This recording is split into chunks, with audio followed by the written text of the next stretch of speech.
I'm Forrest Gump. 25 years ago, one movie captured the imagination of audiences everywhere and inspired a generation. Run, Forrest! Run! Forrest Gump. Winner of 6 Academy Awards, including Best Picture. There's lemon shrimp, coconut shrimp, shrimp soup, shrimp stew. And now, newly remastered.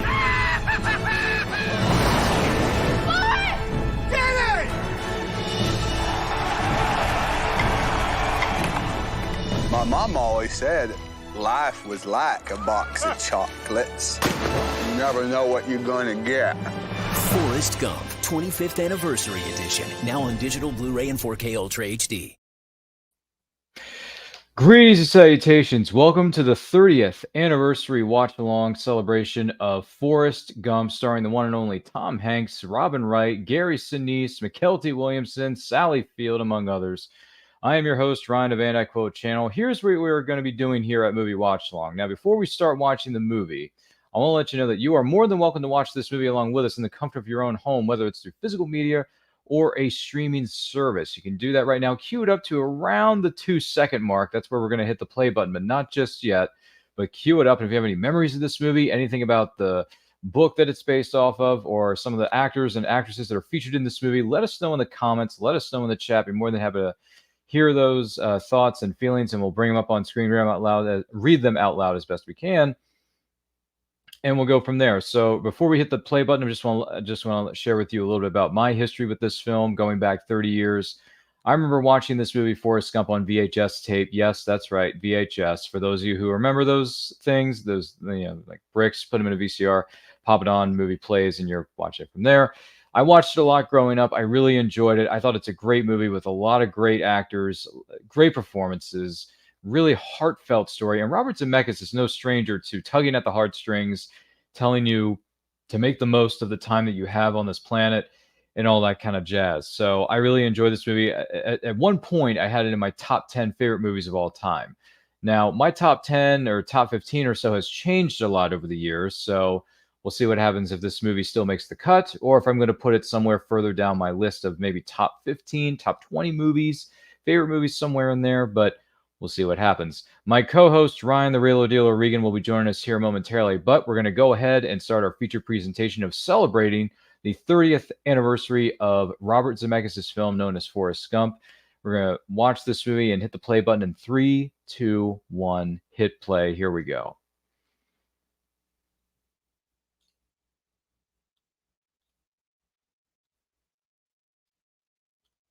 So we got the Paramount Pictures logo coming up here, and this film was distributed by Paramount Pictures. Any other favorite Paramount Pictures movies that you who may be watching or listening to this have? Let us know in the comments. Let us know in the chat. We're more than happy to hear that.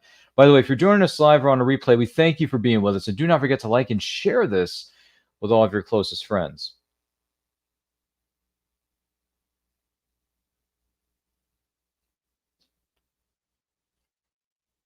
So we got the opening credit sequence here. Tom Hanks in Forrest Gump, and you get the feather floating in the air as it's, floating in the air, and then it's giving you the, once again, opening credits. So you got Robin Wright is in this movie. You got Gary Sinise, who's been in so many different movies over the years and TV series.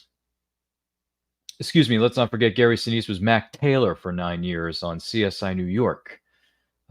Which, to be honest, I like most of the spinoffs of CSI. I think the one that should have had a little bit more chance to grow and, get going on its own too was CSI Cyber. I think that was just, it came at the right time, but I just don't think the audience really wanted it. I don't think we really needed it, but it is an interesting, premise and stuff like that for CSI Cyber. But of course, Gary Sinise didn't have any part in that. That was a show that was led by Patricia Arquette and Peter MacNicol and Ted Danson at the time, because he made the move from CSI Vegas to CSI Cyber. So, and it only lasted 2 seasons. So what a bummer. Ted Danson, I don't think was in season 1. I think he showed up in season 2, but there you go. So once again, opening credits is going on here at Forrest Gump. You're more than welcome to watch this movie along with us from the comfort of your own home, whether it's on physical media or streaming service. And we'd like to hear your thoughts about this movie or any of the movies that these actors and actresses or even directors and producers and writers have taken part in over the years in the comments, in the live chat. More than happy to hear from you as they come in. So the feather has finally stopped at Forrest Gump's feet. He's about to pick it up and say, hey, where did this feather come from? I wonder where it came from. He's about to put it in his case there, or his suitcase, I should say.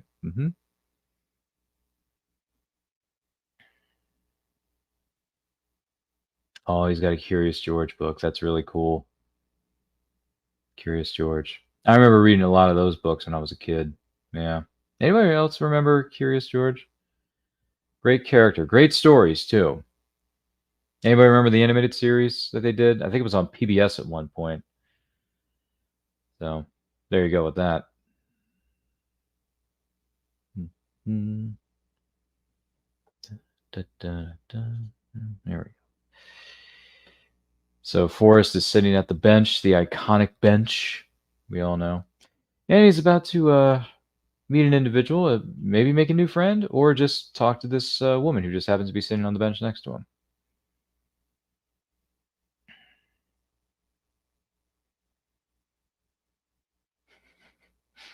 You want a chocolate? I could be about 1.5 million of these. And here's the iconic line. My mom always said that life was like a box of chocolates. You never know what you're going to get. There you go. That's the most... It's one of the more quotable lines in this movie. If anyone else has any thoughts on that, let us know in the comments. Let us know in the chat. Now he's mentioning how comfortable those shoes must be on the other person. I bet you could walk all day in shoes like that and not feel a thing.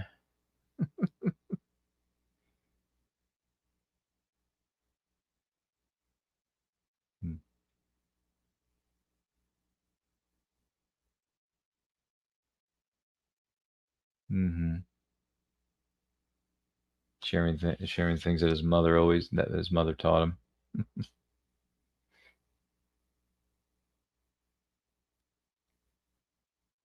I've worn lots of shoes, but if I think about it real hard, I can remember my first pair of shoes. Mama said they'd take me anywhere.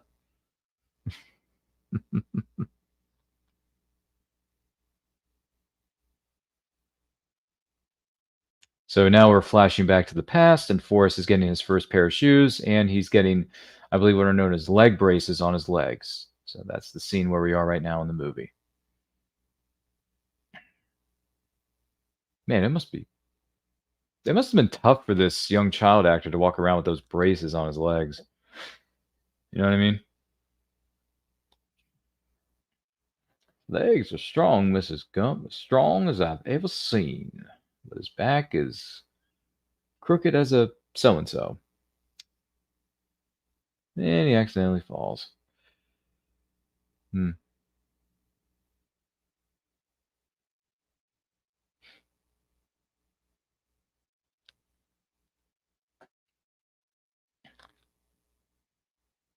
It's interesting how this character was named after a certain historical figure within the context of the movie.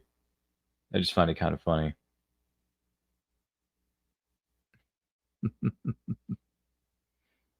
You know, strange stuff. But hey, the things you learn by watching these movies, that's the thing. Mama said Forrest's part was to remind me that sometimes you all do things that, well, just don't make no sense. And he gets his leg caught, I believe, in what is known as a storm drain at this point in the movie.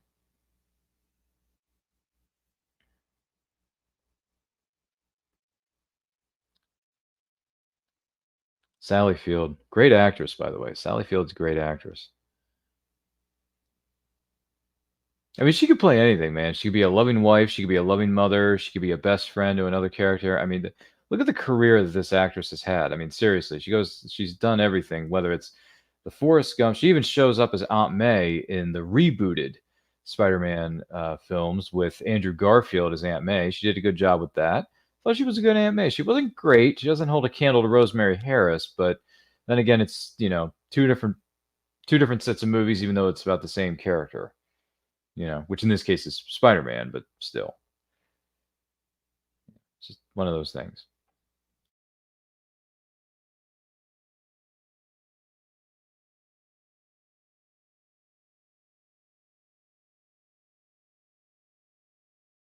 Hmm.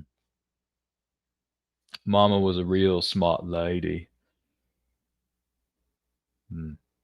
No different than anybody else is. Did you hear what I said, Forrest? You're the same as everybody else. You are no different.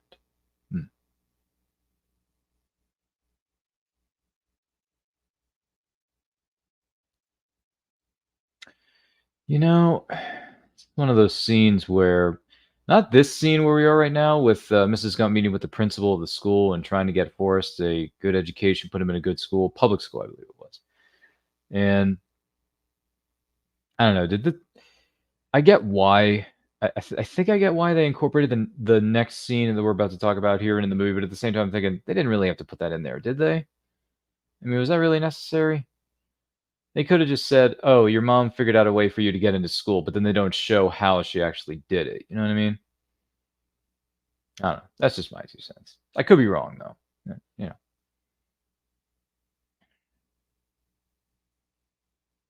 Hmm. He's going to get a fine education as everybody else. He's not going to some special school. We're talking about her. Excuse me. What is he trying to say? Like about 5 little points here.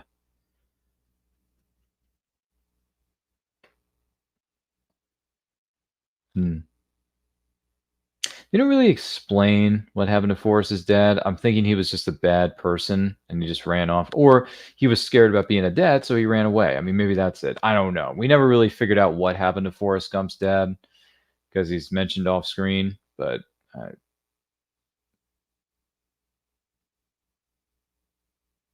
don't know. And then Forrest is home listening to this. I mean, does he even need to be home when he's listening to this? This is something I don't get. I don't know. That's just me.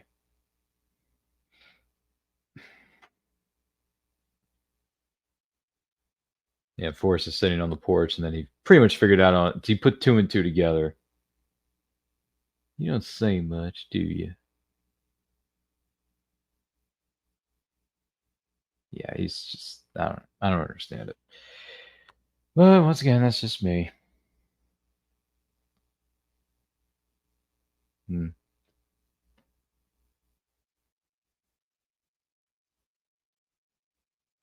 Mm-hmm.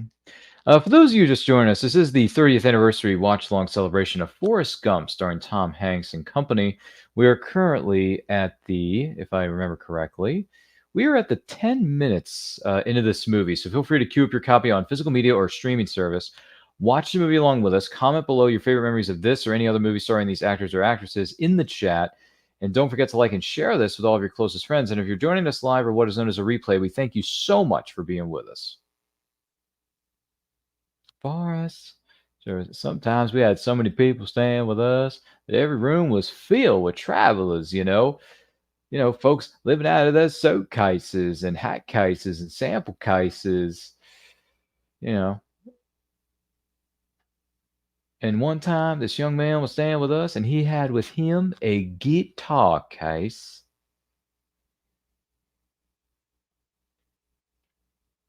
Fun fact, the gentleman who is voicing and the singing voice of the gentleman in this room is actually Elvis Presley, is actually Kurt Russell, is a very big Elvis fan. And he said, hey, if you need someone to do voiceover, I'm willing to do it.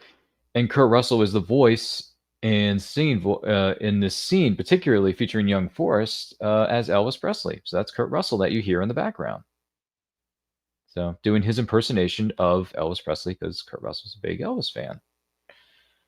I like that guitar. It sounded good. I started moving around to the music, swinging my hips. Oh, boy. I just find it funny that Forrest Gump inadvertently inspired Elvis to do the hips move when he's singing and dancing and entertaining the ladies out there during his time when he was doing live concerts and things of that nature. So there's that. Crying all the time. You ain't nothing but a hound dog. Yeah. And then her mother's like, no, this isn't for you. This isn't for children's eyes. I don't know why you're watching this. Some years later, that handsome young man who they call the king, well, he sung one too many songs. Died of a heart attack or something. Must be hard being a king.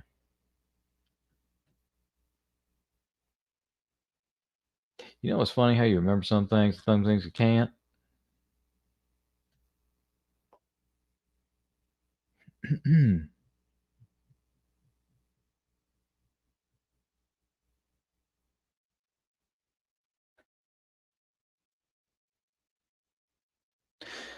Now, see, this is another thing. I mean, I know it was common. I know it was common for people to do this, but I just think it. You could have let the woman who's the bus driver driving the bus to school with all these students on it. You could put the cigarette out before you start driving the bus for the day, or you can just not smoke at all. But then again, this was a thing. This was a trend, right? This is what men and women did a lot back in the day. So I get it, but at the same time, I'm thinking you got kids on this bus who are going to be influenced by your actions or some of your words that you may say. I just don't know if it was necessary for them to show that. But, once again, it's one of those things. Ladies and gentlemen, those of you wondering, please welcome Ryan the Real Deal, or Regan is finally here. He's in the building. Hello, sir. It's good. Holy. Oh, my God. Now I know how Forrest felt whenever Jenny told him, run, Forrest, run. It's like, I'm rushing over here. Oh. Well, we're happy that you're here. It's good to see you, Ryan the Real Deal, or Regan. It's good to see you. How are you, sir? Are you doing okay? I am warm, I am stressed, and I am ready to watch this movie because Lord knows I have tried everything I normally use to watch this. But of course, Paramount, oh, I'm so glad they got bought. Paramount has a subscription thing all over. So if you try to watch it on Hulu, if you try to watch it on Amazon, if you don't have Paramount, you got to pay. Unless you have Pluto. Thank God for Pluto. I don't know. Look, I don't care if it's planned or not. I like it.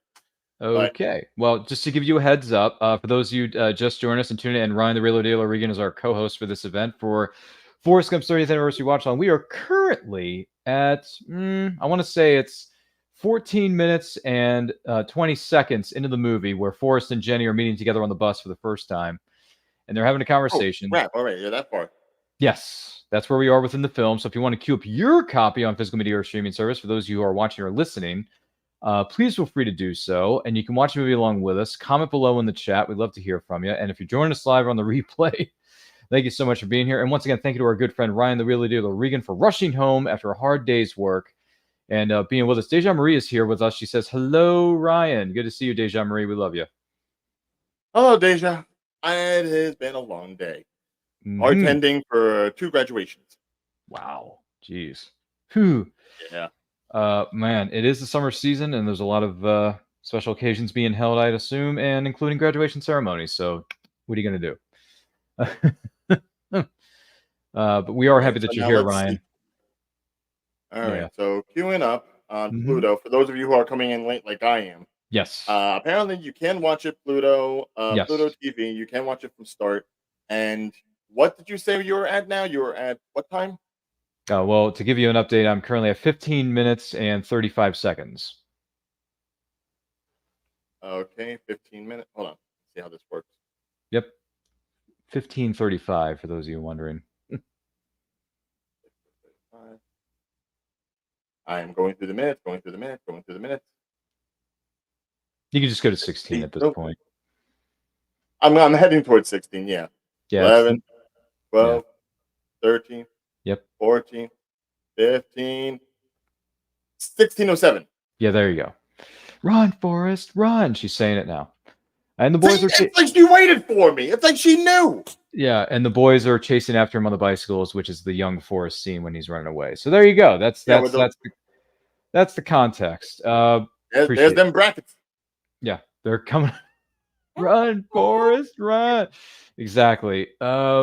It's come on. It's classic. It's quotable. We went over. Although I do have to say, I'm a little upset that I did miss the whole Sally Field try to get her kid into school thing, because I just thought that was brilliant. Yeah, I get why, but at the same time, I'm thinking, did we really need to hear what they were doing upstairs? Like, I don't think we needed to hear it, but whatever, it happens. To be fair, we only heard him, and that's why it was funny. True. Yeah, you're right. I don't know No, what I I was think if we thinking. heard Sally Field, look, Sally It's Field is one of America's treasures, always has been. it But is God help me if I ever actually heard what she's what like. happens. Or when certain things occur. Yeah. From that day on, I was going somewhere. I was running, which is what our boy just said. With that, just out of curiosity though, since we missed one of Ryan's favorite scenes, but I am curious because we normally go through this with all of our panelists who walk in to these movie watch along videos. Ryan, what was it like for you seeing this movie 30 years ago? Were you in the theater to see this, or did you see this on VHS like I did? Oh, do I dare age myself? I saw it on VHS. So. No, yeah, I did see this in theaters. I saw this with the family, my mother and my sister. We all went to go see this because it was one of those movies where it was like so much talked about. And my mom, she's usually kind of like a sucker when it comes to like things of a nostalgic nature, which of course that's part of what the appeal of Forrest Gump is. It's that nostalgia factor. It's like going through the decades that a lot of people grew up in and seeing it from a point of view that a lot of people probably wouldn't have expected. So that really clinched on her, being like, okay, I'll see this because she's very picky. Like my mom may be having the mind of a steel trap when it comes to like movie knowledge, more so than you and me and anybody else we've ever done trivia. I swear to you, when it comes to the black and whites, my mom's got it down packed. But something like this would appeal to her just because it talked about the times when she was growing up. Wow, that's interesting stuff. I was good stuff. Fun facts. Interesting stuff. Yeah, man, you should just, I mean, that interview we did a couple weeks ago with Robert Wall from Batman Oh and yeah. Arliss. My gosh, he just like he knows so much about film, and then he says to me, "You haven't seen this, that, and the other. You got to see this stuff, man." Yeah, no, you were getting roasted by I him. was getting roasted. I was getting roasted by Alexander Knox. So that Yeah, was and basically that's like Jenny's daddy coming to find him. yeah. That's what it was. You were him running through the field. I was yeah. It's like, what is going on? How does Robert Wall know all this stuff?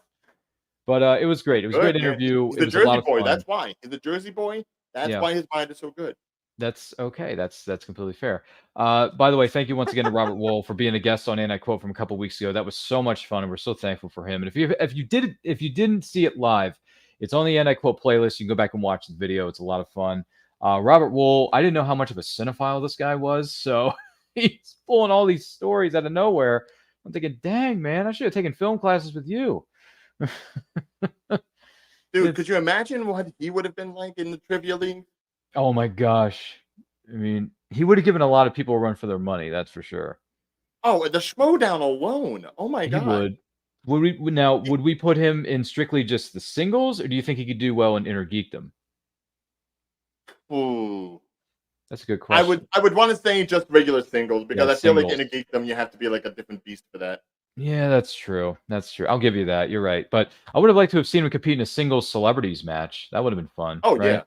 What if it was him versus Bruce Campbell? I don't know. That might have been fun. Because Bruce Campbell I showed could up. see it. I mean, Bruce Campbell showed up for an episode or two of the Schmodown at one point. Yeah, but wasn't that also the like what help promote Ash versus Evil Dead or something? True, but I mean, Bruce Campbell, I mean, he's been in the business a long time. I'd like to see his trivia knowledge. I don't know. I just think it'd be a fun celebrity exhibition match. You know, See, hypothetically. someone like Campbell, I like nothing against Bruce Campbell. I love Bruce Campbell, but I Yeah, I feel love like the his guy too. knowledge would probably be more in like B cinema, like schlock cinema. You know, Oh, he'd okay, have fair enough. he'd fair have enough. like that, that niche that he's Like- good in. Yeah, movies like what's it called, like Fright Night, The Blob. It's just what's another one? Gremlins, Tremors. There's a whole bunch. Oh, Gremlins, Tremors, Munchies. If you're more Munchies, that's critters, it. Yep, Yeah. yep. You find me somebody that knows the entire Critters chronology, I'll be shocked. Which, by the way, Oh, and there's Forrest on the field. I've He's never. going. It's He's funny. running. The only getting thing that I've ball. seen, Oh, the only thing, and he's the only thing I've seen of Critters is the poster when Raphael walks out of the theater and he says, "Duh, where do they come up with this stuff?" It's the only thing I've seen of Critters. You've never seen the first? Well, okay, no, I apologize. I shouldn't be like you haven't seen this, right? I've never seen Critters. I've never seen Critters. I've never Critters seen was it. fun. Critters was one of those movies that like every time Halloween came around, it was always on like the public, local channel. Yeah, on the exactly. weekend. I should sit down and watch Shocktober. Critters. Yeah, that's what I should do. I Critters should was watch a fun Critters for Halloween this year. That's what I should do. Absolutely. No, I think if nothing else, it's an interesting character and then the Yeah. creatures themselves, as well as the bounty hunters. Yeah. Run, So you son of a bitch, run! run. Yeah, he just runs No, on the no, that way. field during school one day, and they're like, "Yeah, we'll put him on the team. Why not?" Oh, we had this back in Pop Warner. There was people that like had to be that direction. And he just run through the band. Run through the marching band, if I remember correctly. He must be the stupidest SOB alive, but he sure is fast. Damn right. I just, oh boy, I got to tell you. And by the way, shout out to our good friend known as Dave Adams, who's the part of the Unrelated at Birth and Around the Fire Pit podcast. He lives in the great state of Alabama, and he wishes he could have been here for these festivities, but unfortunately, his schedule got changed somewhat at the last minute. He couldn't join us tonight. But Dave, we miss you. We love you, man. Have a good time at that baseball game tonight with the missus and the children. So we're gonna miss you at this film, though, man, because you're in Alabama. I would have loved to have heard your thoughts on this movie. But then again, you can always comment along in the replay when you get home from the baseball game, or you can watch it tomorrow when you get home from whatever it is that you do on Sundays. Wow. With us, they do. just calling out everything he does in life.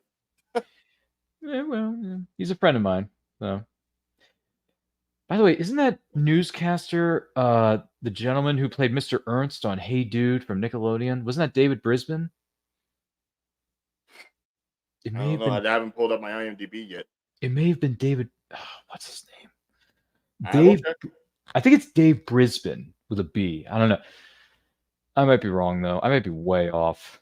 Might be some other character actor that looks like Brisbane, but I don't know who it is. The heck do I know? Yeah, that's the thing. This is one of those movies where it's like it is essentially an ensemble piece, considering how many actors you really need for something like this. True. But it is just pretty much like Forrest, Jenny, and Lieutenant Dan. Yeah, Not even Sally Field shows up as much as she probably should. that's very true. Playing a supporting role, there's no doubt. Ma'am, you dropped your book. Ma'am. Hey, wasn't that Gump? Nah, that couldn't be. It's like, there's no way that was him, right? There's no way. And sure as hell was. It takes an extra towel from the coach. Like, hey guys, how you doing? He just waves like nothing's happened. That little angry man at the schoolhouse thought it'd be a good idea. They ran for president, but someone thought that was a bad thing. Which, by the way, I gotta ask you about that. Well, as far as like imitating Forrest Gump, True. do you feel like everybody can do it, or do you feel like you have to be really good to do it? Because I feel like it's just one of those Southern drawl that he like decided on that it just fits. It's very common sounding, but it's Yeah. just so unique to the character. I don't know. I think most people can do an impersonation of this character, but yeah. I was in college. What did you go to girls' college? It was girls and boys together college. It was co-ed. He Yeah, can't even say, did you go to a college. co-ed school or did you go to an all-girls school? Like I don't know. But I go and visit every chance I got. By the way, they never You know what I spec- always love to hear? I would love to But- hear like a conversation between Forrest Gump and Billy Bob Thornton's character from Sling Blade. Ooh, Have valid them go back and point. forth. Valid point, man. Valid point. They never specified the name of her school, Jenny's school. They never said whether she went to school or not, what school she went to specifically. No, I mean, but I mean, you want to figure she came from no money, so she was poor. So just think about where she is in Alabama in regards to where Forrest talks about, and just see where the all-girls school is. Provided it's still an all-girls school. Yeah, is it? Well, it's not it couldn't be a community college. No, I don't know what four-year university would be in Alabama at that time that would take on that kind of. I don't know. All this stuff is long before my time, so I wouldn't know jack squat. He's like, "Hey, is this guy hurting you?" No, he wasn't. Get over there. Yeah. We what is it called here? We get a pretty good idea that Jenny has not good taste in men because unfortunately she was the victim of abuse. Yeah. So, which is very Oh. sad, by the way. I Yeah, don't agree that anybody should be physically harmed. Whether you're the father or the mother, it doesn't matter. You shouldn't abuse your child. Period. But it No, happened. but also in the other sense, I mean, if you're gonna go ahead and have like a friend like Forrest, maybe you let him know there were just certain times you shouldn't come by. Yeah, there's that too. It's called having a schedule. Yeah. I should have thought of And you that. know he's the kind of person that goes ahead and shows up out of the blue. Set time. Yeah. Let's put together a schedule next time. Yeah. Sheesh. It's a valid point, man. You bring up some good points. Once again, this is the Forrest Gump 30th anniversary watch along. For those of you just tuning in, Ryan the Real Deal Regan is here with us. I am Ryan of Van Quote Channel. And we, excuse me, we are currently at 27 minutes and 20 seconds here. So don't forget to like and share this with all of your closest friends. If you want to queue up your copy on physical media or streaming service, watch the movie along with us. Share your thoughts in the chat. We'd love to hear from you. And don't forget to like and share this with all of your closest friends. And if you're watching us live on the replay, we thank you for being with us. If one of those people that doesn't have Platinum or Paramount Plus, Pluto TV is your place to go because it's free. So yeah, yes. You're welcome. You're welcome. By the way, yeah, Pluto is a good streaming service. They have a lot of good things over there. So I've been told. Yeah, to be fair, this is the first time I'm actually using it.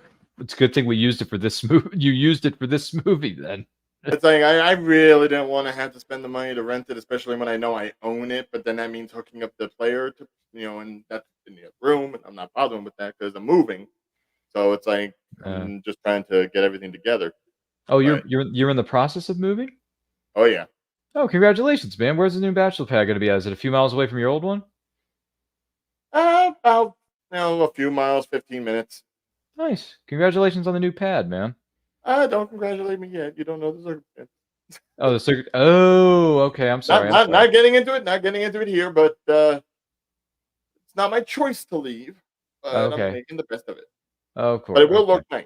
So all this backdrop you see here, the next time I actually go ahead and probably do anything forthright and live, it's gonna be looking pretty different. Oh, okay. Understand. Or understood. Understood. Wish you all the best with the move and the transition and everything else. Yeah. Speaking of bachelor pad, just seeing Forrest go ahead and get scared off by a pair of titties, outstanding. Oh, jeez. He's so lovably innocent. Yeah, I said next. Unlike Harumi, who's just like, what is this? I ruined your roommate's wardrobe. Roommate's bathrobe. She says, "I don't care. I didn't like her anyway." Yeah, I didn't like her anyway. Who cares, right? Run, Forrest, run. And then they have stop signs at the end of the football field. Yep. See, they roll down the sign.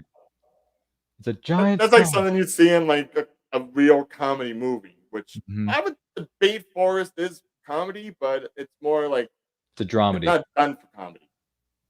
Yeah, but it's more like a dramedy, isn't it? In a sense, yeah. I mean, certainly historical drama, but it's done through such innocent eyes. Like you can't help but feel awed and oh, that's cute. Oh, that's funny because he did it like that because he doesn't know better.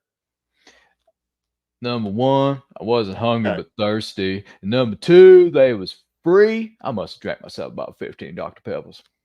Dude, who on their right mind can drink 15, 20, what is it, 16, 17 ounce Dr. Peppers? There is no... How do you not get the jitters? I understand peeing, but how is he not shaking? How can anyone drink 15 Dr. Peppers in one day? That's insanity. Congratulations. How do you feel? And that's JFK he's talking to. That's JFK. All right, that's JFK. For Pete's sake. Hey, JFK isn't scared of little P. He's like, I gotta pay. I think he said he's gotta go. And then he just runs. And he's, oh gosh. By the way, there's a little in joke here on his bathroom table here. Signed photo from someone that just happened to be named, Marilyn Monroe, maybe. Hey, Marilyn got around, but a few years after that, great people. Someone shot his at least brother I can honestly say I don't think Marilyn Monroe ever dated a scumbag. Yeah, only he was in the hotel kitchen. Must be hard being brothers. I wouldn't know. Commercials. After only 5 years of playing football, I got a college degree. Mama was so proud. How is it I got commercials and you don't? Because I'm watching it for free on demand. Sorry. I didn't know there was a difference. Yep, sorry. Watch it free on demand in my cable network. All right, just let me know. I'll let you know when the commercials are done, and you tell me where to catch up to. I'll give everyone who's watching or listening right now a timestamp. I will do it. So let me know when you. In the meantime, I'm going to at least set up my dinner. I Okay, didn't get to eat while I was working. that's completely understandable. There's no problem here. Yeah, some of that saved for later. Mm-hmm. I was getting yelled at. You could sit down if you want to. I didn't know who I might meet or what they might ask. You ever been on a real shrimp boat? No, but I've been on a really big boat. I'm talking about a shrimp catching boat. Not gonna lie, I'm a little upset that the guy that played Bubba didn't get further in his career. I mean, he's done some really good TV work. He was on Fox's 24. He was on Justified with Timothy Oliphant. Gosh, what else was he in? He was in a bunch of stuff. He was in Heat with Al Pacino and Robert De Niro. He was in that. Was that before or after this movie? That was after this movie came out. He was in Heat a year Okay. later in 95. 95. Heat, Okay. Heat was 95. Forrest Gump was 94. Which, by the way, that movie turns 30 next year. That's insane. Heat's one of the best crime movies ever made. Such a great movie. Both cuts, too. Whether it's theatrical or the director's cut, they're both good. Just I'll be saying. honest, never seen it. Oh my gosh, it's so good. So good. Val Kilmer, Wes Studi, McKelty Williamson, Ashley Judd. Who's the other guy? Tom Sizemore, long way before he died. Oh gosh, so many people were in it. Tone Okay, well, I'll tell you what. You watch Critters, and I'll Critters. watch Heat. That sounds like a wonderful idea. No, I'm in. It sounds good. I'm in. Deal. 100%. Okay, I'm back. More than happy to What watch am I up Critters. to? Yes, we are. Currently, we are at the 34-minute mark here in the movie. 34 minutes. Yep, 34 minutes. All you have to do is answer yes. Drill set. Drill. Yes, drill set. By the way, someone's asking a question or more shocked than anything else. Marcella, Critters is a B-level, C-level horror film that I've never seen before, and Ryan has seen, what is it, the first 4 or 5, whatever it is? I have the first 3. I haven't seen number 4 yet. It's always hard to find. All right, so there's more installments that he is yet to see, but what I'm saying is Ryan and I were talking about how he hasn't seen the crime movie known as Heat, and I've never seen the B-level horror film known as Critters. So we agreed to watch both films when we get an opportunity, and then we're going to come back here, whether it's on this show or another show, and share our 2 cents. I can always text Ryan after I watch it, so it'll be fine. Let me see. She knows exactly what it is. I've seen all. Oh, you've seen all the Critter movies. Oh my god. Oh, there we go. You've seen them all, Marcella. You've seen them all. What's your favorite one? Let us know in the chat. Be curious. She says, I don't know anyone who's heard of them. Well, Ryan the Real Dealer Regan has. He's seen a few of them, which I grew up on the first 2 because they kept playing like every Halloween. So man, that was in every and Halloween then the third thing. one I just stumbled upon. Good for you. Well, there you go. There's your answer there, Marcella. He's seen a few of them. Oh gosh, I really got to sit down and watch Critters now. You know what? I'm gonna Google this and find out where it's streaming. I got to find out. Give me a second. Oh boy. Honestly, I like the first installment, and I love Terrence Mann. Oh really? Oh yeah. First installment usually is the classic because then it just sets the groundwork for everything. Especially the bounty hunters. I love the bounty hunters the way they shapeshift. I was not aware of that. Excuse me. So currently, Critters is available to stream. Unfortunately, it's only available on Amazon Prime, Apple TV, and Fandango at home. Gosh darn it. Well, I'm sure someone posted it somewhere. I can find it. It's all right. I'll figure it out. Wait a minute. Stephen Herrick directed this? Stephen Herrick directed The Three Musketeers from Disney. Yes. That we celebrated last year. Holy cow. That's why I found it funny to bring it up.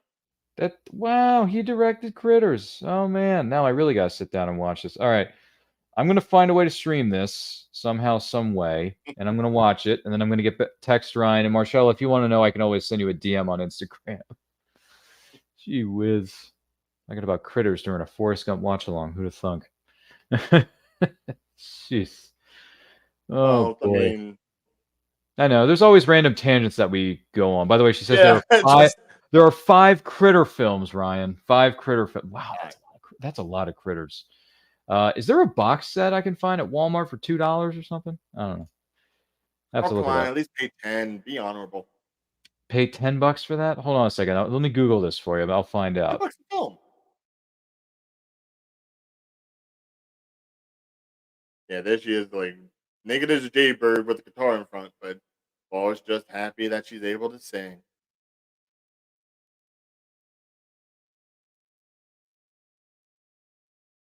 Yeah.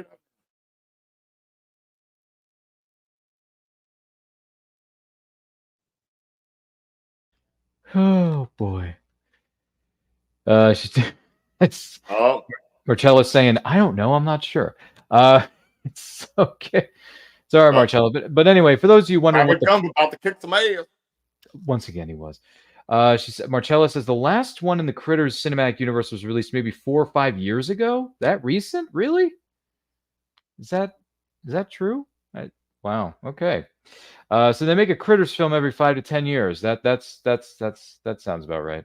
Well, I thought they had made like a TV series, like a short run one for maybe like Shudder or something, but Yeah. maybe it was a movie. I'm not sure, but that would Was make it? sense if that was the case. I don't know if it was or not. Marcella, if you know more about the Critters TV series that was, let us know. But for those of you wondering, this is the Forrest Gump, actually, not the Critters 30th anniversary. This is not the Critter. Has nothing to do with Critters. Okay, we just It's like happen here to people mention are trying to see like naked Robin Wright, and we're just like, talking yeah, about no, Critters. the little porcupine thing. Uh-huh. The little creature thingy bobber. Anyway, we're 38 minutes and 30 seconds into this movie known as Forrest Gump. Don't forget to like and share this with all of your closest friends. Queue up your copy on physical media or a streaming service. Watch the movie along with us. Comment below your favorite things about it in the chat. And if you're joining us live or on the replay, we thank you so much for being with us. And thank you for going down a rabbit hole of, hey, there's a B-level horror film that Ryan's never seen. And then there's a crime film that Ryan the Wheeler Dealer Regan has never seen. Maybe we should watch both. So, That yeah. would just be a weird live stream, man. It's like we'd have That- to like Rochambeau to see which one goes on first. Well, Critters is like what, an hour and a half, whereas Heat is a 3-hour movie.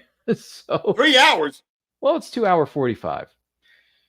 It's 2:45. Yes, it is. I know it's long, but it's a very good movie and it moves at a very good pace. It really I does. know. I'm I just had to serious. pick the one with the bigger investment. It's 2:45. I know it's a long one, but it's a good film. It's got great actors and it's a great premise. So, and there's a great 6-minute scene between Robert De Niro and Al Pacino's characters in the middle of the movie that I think you're really going to enjoy. So, Al Pacino plays the cop, Robert De Niro plays the robber. That's what it is. But it's a great crime film directed by Michael It's a Mann. whole other country, Vietnam. If you never heard of it. It's this whole other country. Like, Speaking she's of that Mike, pissed. It's like, oh my god, Forrest Gump about to die. by the way, in a few weeks here on Movie Watch Along, we're going to be celebrating another Michael Mann film that turns the big 2-0, known as Collateral, with Tom Cruise and Jamie Foxx. That turns 20 in a couple of weeks here on Movie Watch Along. So tune in for that, because we're going to be bringing up a lot of great things, not just about Collateral, but some of the similarities to Heat. So, because that was another Michael Mann One of the masterpiece. few good movies that Jada Pinkett Smith is in. Yeah, I'll give you that. She has a very small role in Collateral, but she does a really good time with the screen time she's given. For sure. I have Collateral on DVD and Blu-ray, so I Same. like it. It's one of my favorite crime movies. I think it's honestly, and I'll talk more about this in a couple of weeks when we're sitting here in the studio doing the watch along for the 20th anniversary of Collateral, but to me it's one of the coolest. Just a cool movie. It's just cool. You know, I just like it. I like it. Also, I like the scene in the club towards the end of the movie where Tom Cruise just kills everybody. It was great. I loved it. I love that scene. Plus, it features the song "Ready, Steady, Go" presented in a different language by Paul Oakenfold. So there's that too. I gotta say, this whole thing with like Vietnam and Fortunate Son playing every time someone does a scene in Vietnam. Mm-hmm. You know it's bad when, like, you know, the Grand Tour even uses the song for their mockumentary when they were going through the Mekong. Oh yeah, that's right. That's right. You're right. Which, for those of you who don't know, the Grand Tour, it's Yeah. the same guys that did Top Gear like in the 90s and early 2000s, but they got fired and then they got a new show on Amazon Prime. Ooh, that part And I when didn't they know. started the series, they went ahead and started doing like actual, like, you know, full length feature edition versions. And the first one was called Seamen, Mm-hmm. where they went ahead and used boats to travel all the way through Vietnam and whatnot over through the Mekong. Which, Wow. you learn a lot more about like this whole war than even I think they were trying to give you here in this movie. Because this movie kind of like colored it up to a certain degree, like somewhat entertaining, seeing all the guys hanging out before they get blown up.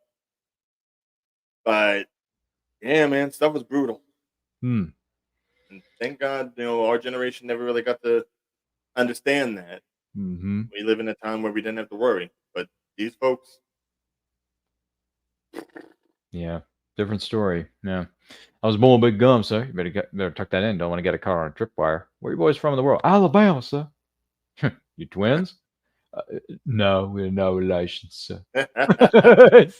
I just thought that was funny. Oh gosh. And he's like, look, it's pretty basic here, Stick with me, guys in the country. Guys who's been in the country been a while, you'll be all right. There is one item he had a front speed right off his leg. Yes, there will. GI gear that could be the difference between a live grunt and socks. Cushion soled, OD green. Try to keep your feet dry. We're out helping. I want you to change your socks whenever we stop. Eat right off his leg. Jeez. Sergeant Sims. Where's that sling rubber hose? I put in the requisition forms. Yeah. Will you call those SOBs? Lieutenant Dan sure knew his stuff. I felt real lucky he was my lieutenant. He was from a long, great military tradition. Someone in his family had fought and died in every single American war. That poor bastard. I guess you could say he had a lot to live up to. So you boys are from Arkansas. Well, I've been through there. Little Rock's a fine town. I've never been to Arkansas, so what do I know? Has anyone else been to Arkansas? I've never been there. Just curious. Like, the only thing I know about Arkansas is Clinton. It's like, really? Isn't he from Arkansas? Isn't who? Former President Clinton. Isn't he from Arkansas? Oh! I thought you said somebody else. Yeah. I believe he is. Mm-hmm. Yeah, that's all. That's the only thing we know, guys. Some person from long ago is from Arkansas. That's all I get. That's all we got. Good. By the way, this movie has a good soundtrack. I think this movie has a really good soundtrack. Whether it's the 60s, 70s music, doesn't matter. It's all good. There must be some way out of here, said the Joker to the thief. We were always looking for this guy named Charlie. I'm kind of surprised that they never made Forrest Gump into a musical yet. Yeah, they've turned every other major Hollywood film blockbuster franchise or single movie into a what do you call it? A musical. They turned Mean Girls became a musical recently. Back to the Future became a musical within the last 3 years. Well, the reason I say this is because at least with those movies, they did make original songs for it. But for something like Forrest Gump, you could easily make this like a jukebox musical, kind of in the same way that you've had movies like what's another one? Rocket Man. Where it's just pretty much his songs, but it's still just like it's already made songs. Nothing special had to be written for it. That's true. But the songs that you have for Forrest Gump, I mean, the soundtrack alone really just throws you back to that time. Yeah, it's pretty good too. I'm not going to argue that point. So, jeez. There's Dallas from Phoenix, Cleveland. He was from Detroit. I'm like, you're naming all these major cities, and these characters are known as. That's but then again, there is a friend of mine at my workplace whose name is actually Cleveland, and I'm thinking, are you serious right now? Like, you were named after the city in Ohio? You being serious right now? Wait, I have to ask, is he black? No, he's not. Oh, wow. All right. He's not. He's Caucasian. Yeah, that isn't. I know, right? It's crazy. Like, I can at least figure somebody, like, some parents, like, went ahead and named their child off the character from Family Guy. I could see that. Well, this one just happens to be named Cleveland where I work. So, that's his name.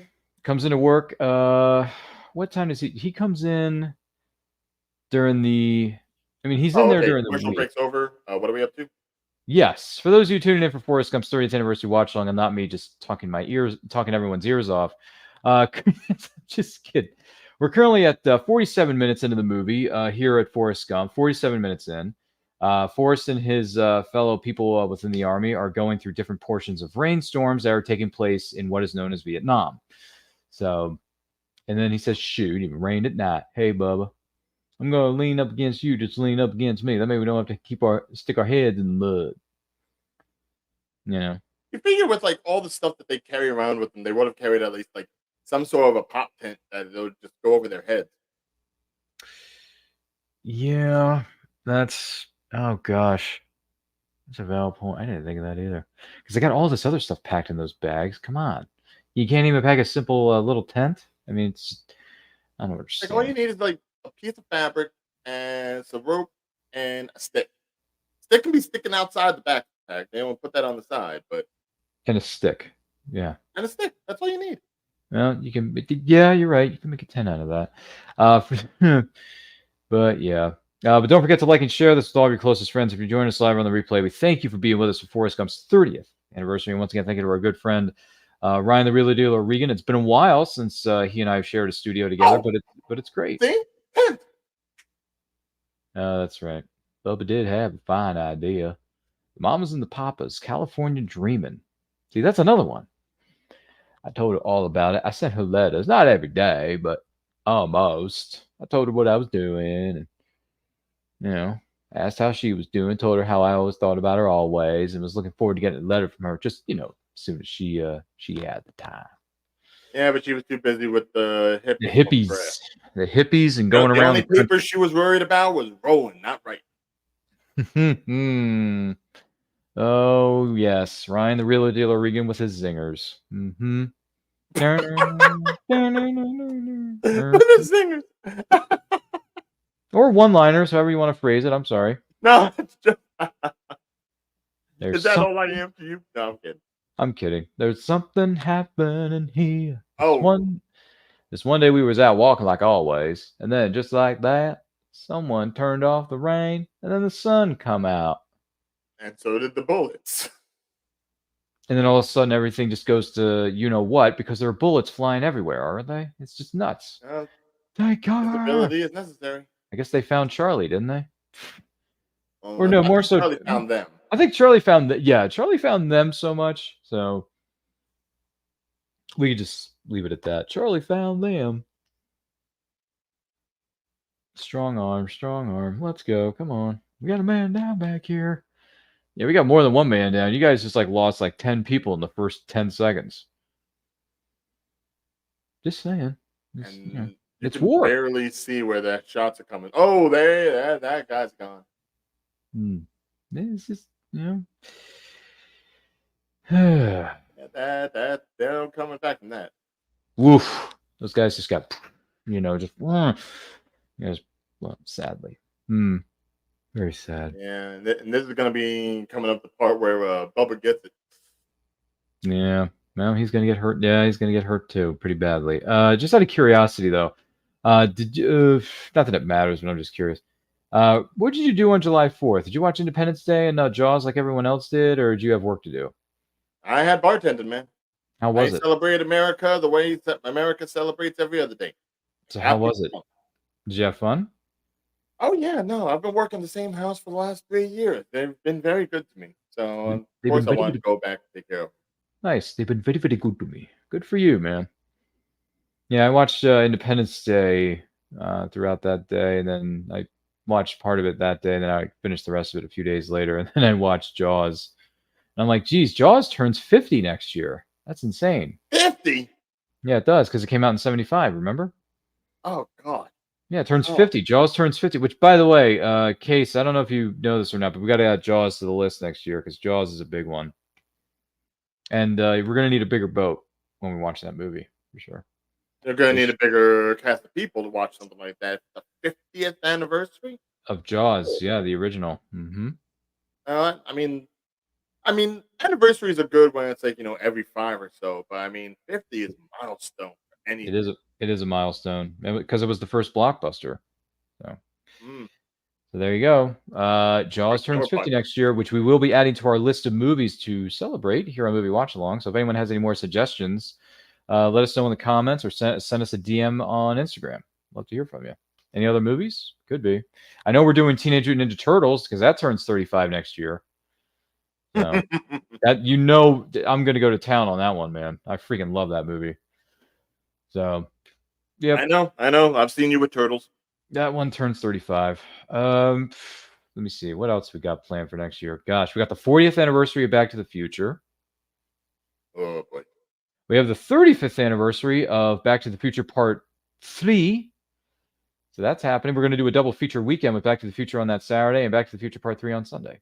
So, Which I assume you're probably going to ask me on that one, considering I was there for 2. mm-hmm. Yep, it'll be a lot of fun, Ryan. You're more than welcome to join us. Once we get the Hey, I have no problem shitting all over, Marty McFly any day. 'Cause that's how I feel about the character. how you feel. Which has Okay, been well well, documented on the internet at this point. we'll be having a load of fun with that one when it comes out for next year, for 2025, respectively. Let's see. I'm trying to think of what other films we got planned. Oh gosh, so many. Oh, we got 2 of them. We got Empire Strikes Back turns 45 and Force Awakens turns 10. Something bit me. Something just jumped up and bit me. Oh, stop that. Bit me. What are you doing? He's just dragging him. And he keeps He on. drags him the same way a parent would drag a child out of the mall. It's like, come on. Well, that's. I can't argue that. That's a fair point. He's yelling at him like, "Mom, did you hear what I said? Put me down. I want ice cream." I want ice cream now. It's sorry. I'm sorry. Jeez, why did you pull me out of there, man? I told you not to pull me out of there. Where do you think you're going? I'm going to find Bubba. I got an airstrike inbound right now. They're going to take out the whole area. No, you stay here, man. That's an order. I gotta find Bubba. It's Just just the way he says it, it's like, oh my god, that's so endearing. It's like, I He got just- it, Bubba. He just runs off. He just runs off. Oh, it's a damn shame. Oh man, I tell you what. I'm glad I'm doing this now because I haven't seen. Granted, I haven't seen all of it yet because the last season hasn't been officially released. But I'm in the process of catching up on Cobra Kai right now, and the Karate Kid turns 40 this year, so that's going to be a lot of fun when we do that one this year. I love the Karate Kid as a movie, but dude, the series Cobra Kai, oh my gosh, is it awesome! I'm in the middle of season 4 right now, so it's going well. I'm loving it. Yeah, Cobra Kai is really a weird entity. It's like It's so good. somehow it recognizes the cheeseballness of the original movies. And while it does try to modernize everything, Mm-hmm. it holds true just enough for the nostalgia factor. But over time, it really does become more than just the YouTube show that it was in the first 2 seasons. Mm-hmm. Mm-hmm. Yep, it was on So YouTube Red. it's a fascinating watch. It is. It is. That's why I'm so happy I'm watching it now, and I'm in the middle of season 4, and it's so much fun. So much fun. Now, hopefully, Well- they have explosions like this in the show. You know, like boom, bam, bam, bam, Forrest bam. just ran through that. He just ran through it. Just, you know. I mean, I Well, just something did- else bit me, but I think it was warm this time. Yeah, and then Jenny told him to run. So, and then he says in the monologue earlier on, he says, "I ran and ran just like Jenny told me to." If I had known this was gonna be the last time Bubba and I were gonna talk, I would have thought of something else to say. Hey, Bubba. Hey, Forrest. Forrest, why did this happen? Got shot. Yeah. And Bubba said something I won't ever forget. Mm-hmm. Bubba said something I won't ever forget. I want to go home. Bubba was my best good friend. You know, I've had friends, but I've never had a friend that I think I cared about as much as Forrest cared about Bubba. And it's surprising considering the short amount of time that those two were friends for each other. But Yeah, and he latched on. that's all I have to say about that. It was a bullet, wasn't Back it? on commercials. A bullet that jumped up and bit you. Oh, yes, sir. Hit me directly in the buttocks. They said it was a $1 million wound, but the army must still have that money because I haven't seen a nickel of that $1 million. I mean, come on. It's there's too much. There's too much in this. I mean, I'm sorry. If someone takes a photograph of my butt because it was shot in the war, I get my money. You are giving me my money. I don't care who you are. I mean, come on, man. I don't get it. Then I got used to my ice cream. Lieutenant Dan ice cream. And then he just tosses it like it's nothing into a bedpan. I mean, come on. You know, the guy gave you the guy gave you free ice cream and you just throw it in a bedpan. He didn't want free ice cream. He wanted to die in the field like all of his ancestors because he's a freaking idiot. And then the gentleman says, "Time for your bath, Lieutenant." Harper. Gotta scrub them legs. I'm gonna put him on a stretcher. Oh, look at this. We're getting a gentleman walking around with a bunch of mail. Hey, Webster. Gump. I'm Forrest Gump. It's a huge stack of mail, but it's not what you think it is, Ryan. It's return to sender. Of course. Return to sender. Is that because she moved out, or she just didn't want to, or she just left him in the mailbox to the point where the mailman's like, you know what, we're just gonna return these? Is that what happened? I assume so. I mean, the lady that she moved in with was like what, her aunt or something, or no, it was her grandmother. Her grandmother. Was the grandmother still alive by then, or no? No, because Jenny walked out of the trailer by herself with her friends. So I'm assuming she just ended up living in the. That could have just been her leaving the trailer. That doesn't necessarily mean grandma isn't inside. Oh well. So I mean, if anyone was going to go ahead and say return to sender, it probably would have been her because Lord knows she didn't know when Jenny was coming back. Okay, back on. Yes. For those of you just joining us for Forrest Gump's 30th anniversary watch along, we are currently 59 minutes into this movie. So queue up your copy on physical media or streaming service, 59 minutes, and we would love to hear from you about this movie or any of the movies that these actors or actresses have taken part in the 59 chat. 59 what seconds? Oh, sorry. 59 minutes and 18 seconds. So okay, that makes it easier. Yeah. So I play ping pong even when I had no one to play ping pong with. That bedpan, man. The hospital's people said it made me look like a duck in water, whatever that means. Jeez, it makes me look like a duck in water, whatever that means. Anyway, so watch the movie along with us. If you're joining us live on the replay, we thank you for being here. And do not forget to like and share this with all of your closest friends. And thank you once again to our good friend Ryan O'Regan for being with us. I've been playing it in my sleep. I don't know. I don't know if I want to play table tennis in my sleep. I don't know. I'm horrible at ping pong, by the way. I can't play it for anything. But I hear pickleball is a lot of fun. I haven't learned how to play it yet. My sister-in-law meant to teach me how to play pickleball. She hasn't done it yet. We're already halfway through summer. So come on, sister-in-law, teach me how to play pickleball for Pete's sake. Because I hear pickleball is very fun. It's good for your exercise, good for your body. It's good to stretch your legs and stuff. It's tennis for douchebags. I don't know. I'm still up for playing it because my sister. Well, whatever. My sister-in-law and my nephew play it, so it's like I want to play it. I want to learn. Oh, fine. They're the exception.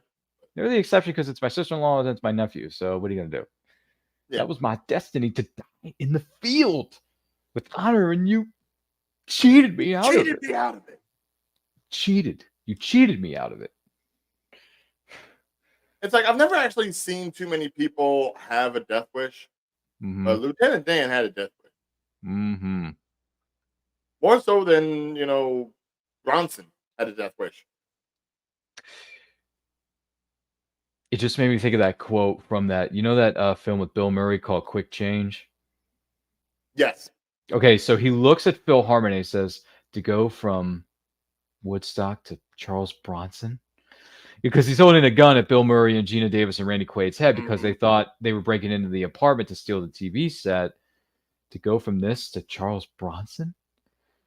And then what's her face? Phyllis, who's Gina Davis's character, looks at Grimm and says, what are you doing? What are you trying to humiliate this guy? And then he says, I put the gun away. No hard feelings. You can shoot us now. I don't know. Quick Change is another one of those oddball comedies that not a lot of people know about, but it's funny. And it's just, you can just sit there for what is it? It's not even an hour and a half. It's like an hour, 25 minutes. It's insane. But no, standard comedy. It has its moments for sure. And it's got a bunch of big names in that movie. I mean, Stanley Tucci, before he was Stanley Tucci's in it. Who's the other guy? You got Tony Shalhoub is in there as the cab driver. I mean, come on. So good. So good. If you haven't seen Quick Change, feel free to look it up. Wait a minute, when did that come out? Was that 8? I don't think it was 89. I don't think it was 89. I'm going to look that up. It had to have been 80, though. Maybe 88.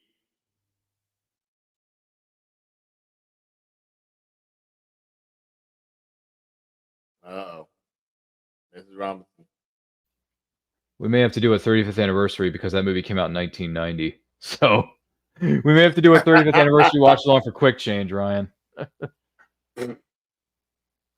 Oh wow! Of all the movies, finally.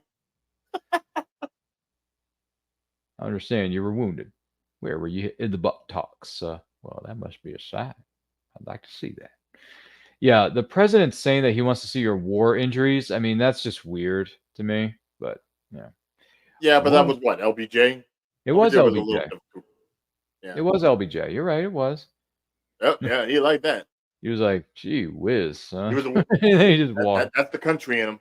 He was a war-loving man. After that, Mama went back to the hotel to lay down. So I went out for a walk to see our nation's capital. Well, yeah, if my son went ahead and showed his ass to the president, I'd go sit down too. I can't with this boy. Yeah. Just saying. It happens. Some of them people were loud and pushy. Okay, follow me. Come on, let's go.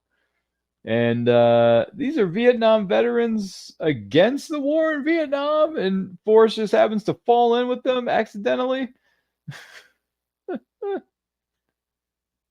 It's kind of one of those. It's like, how do you not notice that his uniform is like so much nicer than everybody else's?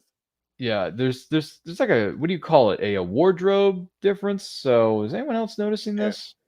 Like someone went to laundry and someone didn't. I don't know. Probably.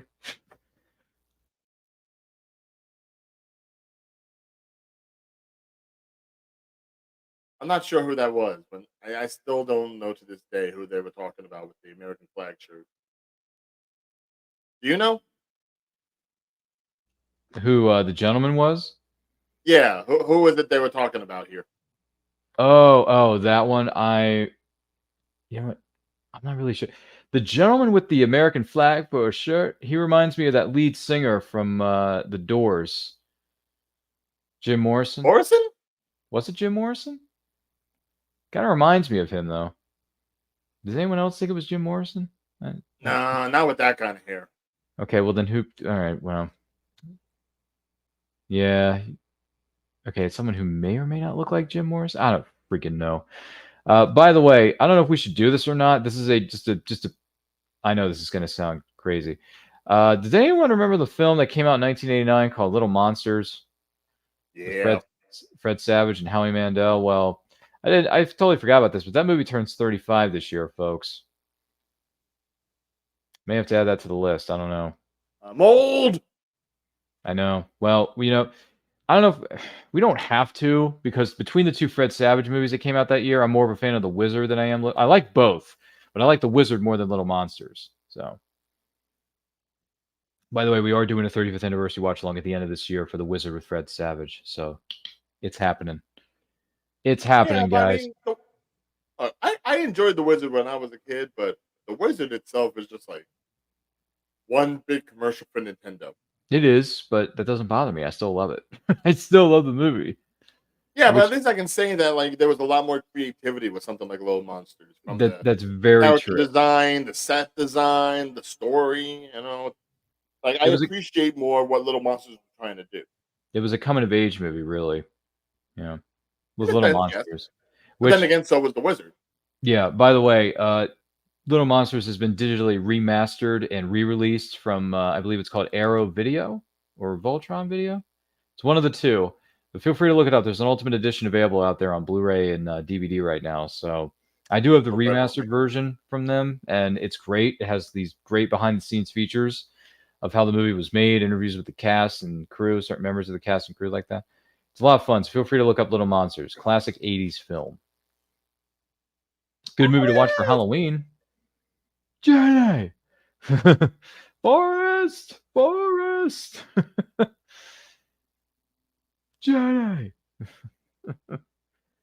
In the middle of our nation, in the middle of our nation's capital, in the middle of a riot, a peace protest. Yeah, love finds a way. By the Washington Monument, by the way, which is right behind them over there. I'm thinking.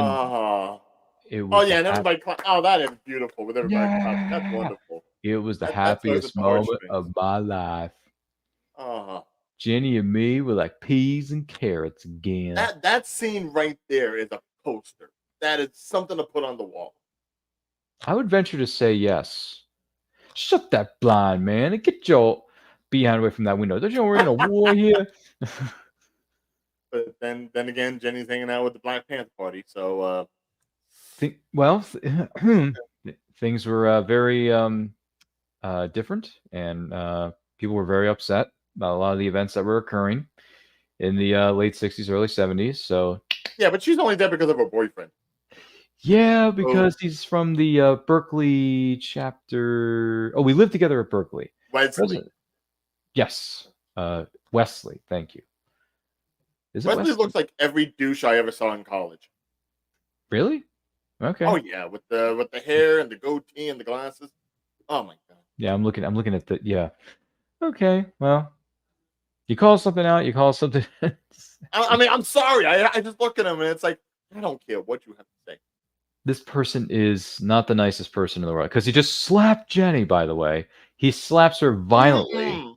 I might add, he slaps her very much violently. And I'm thinking to myself, yeah, that's not really a nice thing to do to another person, so you deserve to get beat up for that. And Forrest just goes right after him like a charging bull in a china shop, I mean, I'm just saying. In case you're wondering why this fight's breaking out and where it is in the movie, specifically, it's at the 1 hour, 9 minutes, and 30 seconds mark within the film. So don't forget to queue up your copy on physical media or streaming service. Like and share this with all your closest friends. Excuse me. And if you're watching us live or on the replay, we thank you so much for being here. Which, by the way, how was the Black Panther Party going to kick out a white boy for beating up another white boy? Sorry, I had to fight your party. Like, if anything, Forrest is the guy that you want on the streets, man. He ain't gonna make sure you take any kind of shit. He is gonna get in it. I would never hurt you, Jenny. Let me ask you. Would you say that Forrest Gump is Tom Hanks's toughest character? Ooh. That's a great question. Okay. Because I've seen a lot of his movies, not all of them. There's definitely some I've missed out on, or I just didn't have the urge to see. Yeah, I think this is the most physical he ever got to a point, as far as like striking people and going after people and whatever else may have been. Yeah, it might be his toughest. Yeah. I would for now I'm going to say yes, but I would have to go through his filmography and his IMDb page and look at it. But I know one film that he was in that I thought was going to be so good that it might have been great because it was a conspiracy thriller, but then it just turned out to be a not so good movie, and it was one of the most disappointing and worst movies of the year that it came out. And that was what's the actress's name from Harry Potter? Emma Watson, I think. Emma Watson's The Circle was very disappointing. Oh, that one, yeah. Yeah, and Tom Hanks is in it as this like the, evil corporate billionaire. He's like a tech billionaire, I think he is. And he's supposed to be like the worst person in the movie, but he was so disappointing, man. The writing was so bad in that movie. And Tom Hanks, I'm like, dude, you could have been such a great villain, but you're a villain. Yes, you're a bad person, but like, they didn't give you enough to work with, man. It sucks. Yeah, I'll tell you one thing. The trailer for The Circle was great. The trailer is great. The movie, not so much. I It's horrible. You know what I think? would never hurt you. You know that. But you did. I think you should go back home to Greenbow, Alabama. Did you ever see The Last Starfighter? You didn't see it, did you? What? The Last Starfighter. Did you ever see that? I remember it. I couldn't tell you what it is scene from scene because it's just been so long ago since I've seen it. Okay. But yeah, I know the whole thing with the video game and all that. Exactly. I was just curious because later on this year we're doing a 40th anniversary for that because it turns 40. Oh, good. I know, right? I think the issue with the Last Starfighter was that due to the box art, whenever I would see it in the stores and everything, I think I always confused it with Enemy Mine, and I don't know why, but it had that similar, almost sci-fi esque that I didn't bother with it at the time. You know, a new friend of mine is begging me to see that movie, Enemy Mine. I still haven't seen it. Yeah, Luke Gossett Jr. is an alien? Hell yeah. She's begging me to see that. You know what? I'm going to see where that's streaming. I wonder where that's streaming.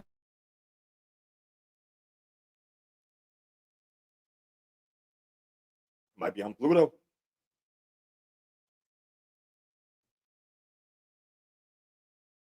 According to my research, it's only streaming on Google, Amazon Prime, Apple TV, and YouTube, and Fandango at home. So no. Oh boy, jeez. Why can't these movies?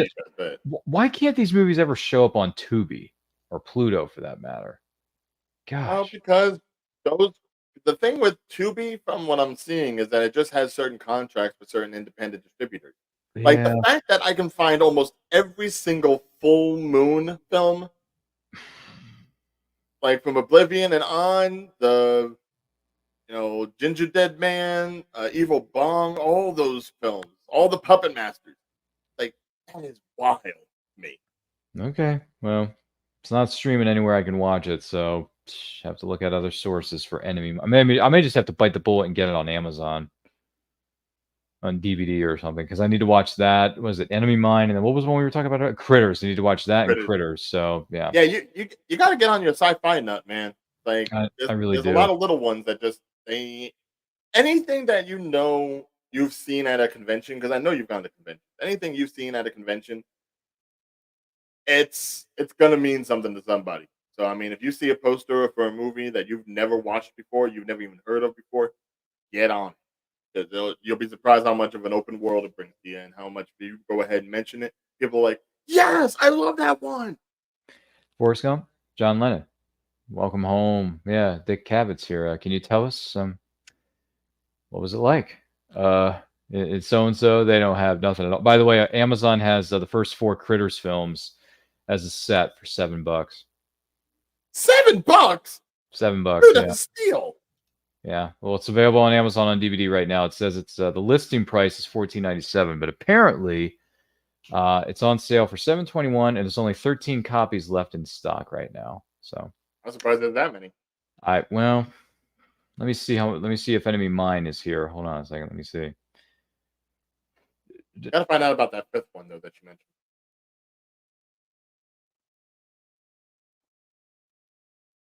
Oh boy, I was dehydrated. Jeez, Enemy Mine is. Hold on a second. It's available on DVD for $18 and Blu-ray for $15. Jeez. It's a rarity. More so now that Luke Gossett Jr. is dead. Yeah. All right. Jeez, I can't believe this movie is $15. It's $3 cheaper on Blu-ray than it is on DVD. Good Lord. Wait a minute. Who's the lead actor? Dennis Quaid and Luke Gossett Jr. Wow. Okay. Yeah. That's interesting. Well, that'll cost me a pretty penny, but I do need to see it. And then I do need to see Critters, and it comes with the first 4 movies. So okay, commercials done. Where are we? Yes, for those of you tuning in and wondering why is Ryan talking about random movies that I've never seen before, we're celebrating the 30th anniversary, or attempting to celebrate the 30th anniversary of Forrest Gump. We are currently, at 1 hour, 16 minutes, and 30 seconds into the movie. So 1:16:30 to be more specific. For those of you joining us, you can watch the movie on streaming service or physical media. It's currently streaming for free on Pluto TV if you want to stream it there. But just look at New York, man. I wish New York was like that when I was like going up there. Don't forget to like and share this with all of your closest friends. If you're watching this live on the replay, we thank you for, excuse me. Thank you for being here. Fabio is here. He says, I'm back. Well, good to see you too, Fabio. He's joining us all the way from Brazil. So thanks for being with us here, Fabio. I'm walking here. Pulling the old Midnight Cowboy while you're in a wheelchair. I'm walking here. I'm walking here.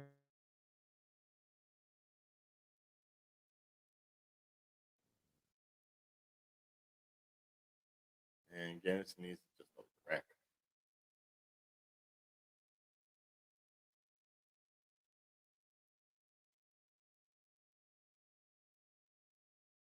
I didn't know I was supposed to be looking for him, sir. The brilliance of innocence. That's all these people down at the VA. It's all they ever talk about. What was the name of the? Oh gosh, I just had it. What was the movie? It was Critters. It was Enemy Mine, and then what was the other one that we mentioned? Oh, the third one. Well, I have to watch Heat.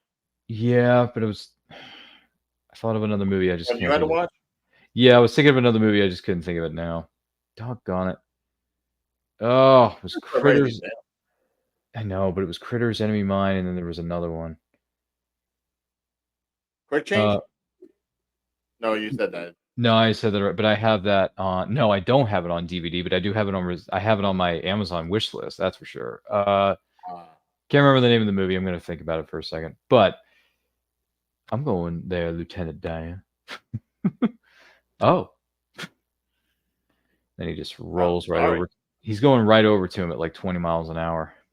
Well, before you go, why don't you get your ass down to the corner and get us another bottle of Ripple? Yes, sir. Oh, I love it. Why don't you get your ass down to the... Oh, here's another movie that turns, what do you call it? 35 years old next year that we added to the list. Days of Thunder. That's one of them. Oh. Days of Thunder with Rowdy Burns and Cole Trickle, ladies and gentlemen. That turns 35 next year, Ryan. That's how I learned about that whole slipstream thing when you're driving. Mm-hmm. It's called drafting. Mm-hmm. Drafting. Not drifting. Drafting. By the way, he didn't slam into you. He didn't bump into you. He rubbed you. And rubbing, son, is racing. That's right, Ryan. Rubbing is racing. That's how we roll, man. Private Gump here is going to become a Shrimpo captain. Well, I'll tell you what, Gilligan, the day that you are a Shrimpo captain, I will come and be your first mate. If you're ever a Shrimpo captain, that's the day I'm an astronaut. And then he became an astronaut. I'm starting to think like part of Drax the Destroyer's interpretation from Dave Bautista is Forrest Gump, because Gump does not know of sarcasm. That's the day I'm an astronaut. Well, it's funny because Gary Sinise over here became an astronaut like a year earlier or a year or so later in Apollo 13. Yeah. Mm-hmm. So there's that. It's little in-jokes to what Gary Sinise would do in his career, whether it be in the past or the present, before or after Forrest Gump came out. So, here's another one for next year. Does anyone remember the film that was trying to be the next Jurassic Park and it wasn't? Congo. Oh, God. That turns 30 next year. We're definitely going to be doing a watch along for that one. I enjoy Congo. I don't care what anyone says. I get some laughs out of that movie. Plus, Bruce Campbell makes a cameo in the first 10 minutes. So, does he? Yeah, Bruce Campbell's in Congo in the first 10 minutes of the movie. He's the first guy that gets killed by the killer apes. Oh, wow. Yeah, he's in the first 10 minutes of the movie. So he plays what's the female character? Oh, Laura Linney's ex-fiance. Yeah. Laura Linney's in that too? Yes. It was her first. It was all I remember is like Tim Curry. That's all I remember. Tim Curry's in it. Ernie Hudson, aka Winston Zeddemore from Ghostbusters, is in it. You get Laura Linney at the very beginning of her acting career. That was one of her first roles she ever did after Primal Fear had come out with Richard Gere and Edward Norton. And then Bruce Campbell's in it. And then I forget the guy's name, but he plays, oh gosh, who's the CIA guy from James Bond? Yo, Jimbo, that guy. Oh, Wade, Jack Wade, CIA. that guy's in it. So, I gotta yeah. look at this. Hold on. It's true. Congo, 1995, right? 1995 comes out. Yep, we're doing a 30th Laura next Linney, year. Jim Curry, Dylan Walsh, Yep, Dylan Walsh is in Ernie it. Hudson, Grant Heslov, right? Yep, Joe Don Baker. that's it. Joe Don Baker. Thank you. Stuart Pankins in it? Yeah, he is. Oh, You might man. want to go back and rewatch this. Just saying. I kind of think I have to now. Yes. Go back and rewatch this. See all the With character actors in the this. sign language and monkey. Yes. Oh Like we didn't god. get enough already with the Kong movies, but I guess this started it. Yeah. I mean, it turns 30 next year, so looking forward to that one. There's so many movies turning 30 and 35. It's insane. Jeez. Yeah. No. Lieutenant Dan. You know what? I gotta say, for 1994, Mhm. the effects on this whole him losing his legs thing, Pretty good. outstanding. Pretty good. It still holds up. Yeah, pretty good visual effects with the green screen that they wrapped around his two legs. The stockings, I should say. The stockings are the specially made pieces of filming equipment that they filmed around it. So, Mhm. I'm sorry I ruined your New Year's Eve party, Lieutenant Dan. She tastes like cigarettes. I mean, How can you not? not the first time. I'm bummed that Lieutenant Dan didn't crack a laugh at that. But I mean, I know he's in pain, he's depressed, he's a drunk. I mean, he's going through the PTSD of the war. But it's like, dude, how can you not laugh at your friend telling you, I didn't want to ruin your party, but that woman over there, she tastes like cigarettes when I was making out with her. I mean, did you see Lieutenant Dan? He likes the taste of cigarettes. Yeah, he doesn't mind it, but I'm just saying, like, I thought that was really funny. I thought he would have laughed at that, but he didn't. Happy New Year, girl. Not much is gonna make Dan laugh at this I point. know the entire thing is not going to make him laugh, so yeah. The No, U.S. ping we don't pong. see him laugh until he's near death again.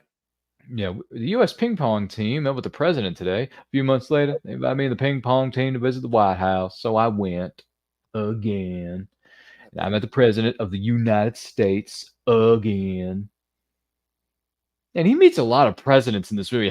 He meets like 3 or 4 different presidents. So, Well, let's see. The first one was JFK. then it was LBJ. Johnson. Oh, John. Yeah, there was John LBJ, and now it's Nixon. Right. And I have to think he might meet either Carter or Reagan, and not both. Yeah, But one of them. I think it was Jimmy Carter. I think. I don't know. Maybe. You want to send someone over there across the way? They've been listening for. They must be looking for a fuse box. So, I mean, they're keeping me awake. Yes, sir. I'll check it out. Okay. Good night. And the hotel that he just happens to be staying at, ladies and gentlemen, is the Watergate Hotel. And we all know what the Watergate Hotel is famous for, right? The Watergate scandal. Or should I say, Apparently, Forrest helped. which apparently it was the Watergate tapes, right? That's what it was. Yeah. And imagine if Forrest wasn't there to point him in the right direction. It was the Watergate tapes. As you were. It's amazing how they've inserted him into history. It really is. Your service is up, Like, son.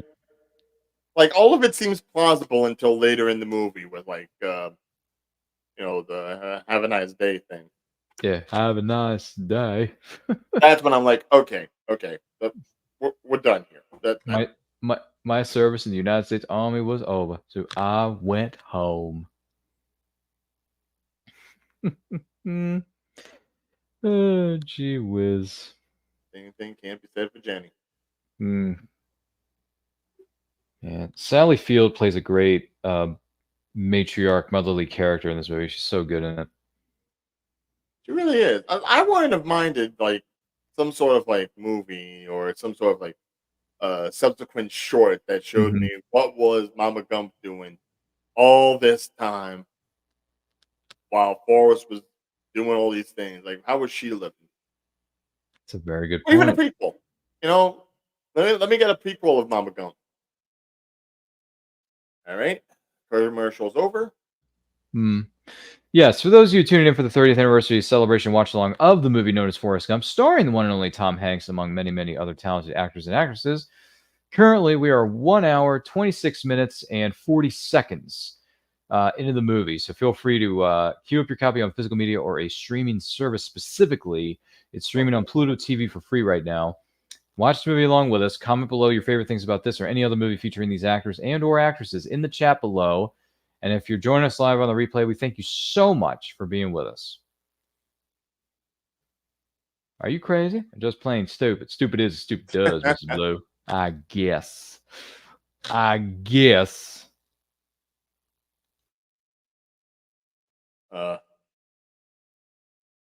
mean, he did right by Bubba. He really did. He was only 24? Oh, poor Bubba. Yeah, no, as it said on the tombstone, died when he died, but damn, he was only 24 years old, Bubba Gump. That's sad, man. New hair, new haircut. 3 Dr. Peppers. Always got a problem with Dr. Pepper. Stupid is as stupid does, sir. He's not doing anything stupid, man. He's damn near Forrest building the franchise.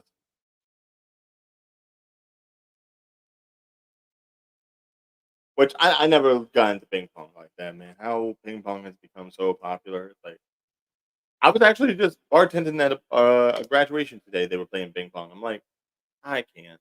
I'd rather play like, cornhole or be on a boat. Boat's wonderful. I like boats. Yeah, Forrest Gump with his working boots on, his shrimping boat, and hey, the Lord's like shit, but hey, as long as he's happy. Which, yeah, I don't know how much you can know about like shrimping, but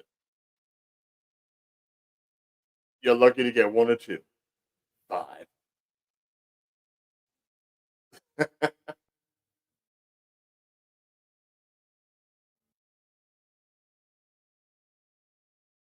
Bad luck to have a bow without a name. Can't say I've ever really seen a bow without a name. If I had a boat, I don't know what name I would make it. But of course, he makes it Jenny because he's. I mean, I'm sorry, but Bubba, Bubba's Bubba Gum would have been like a better boat name because I know it's bad luck to not name the boat, but I don't know if Jenny's name is very lucky. I mean, yeah, she's made it this far in life without dying yet, but or yeah, no, Jenny's just been doing too much hard shit. My God.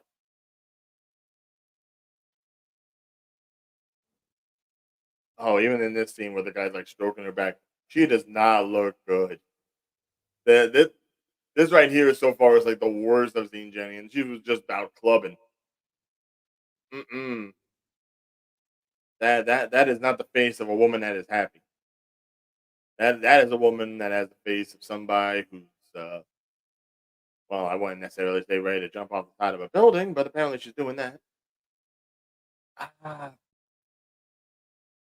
counseling, counseling would help. Maybe not doing the cocaine.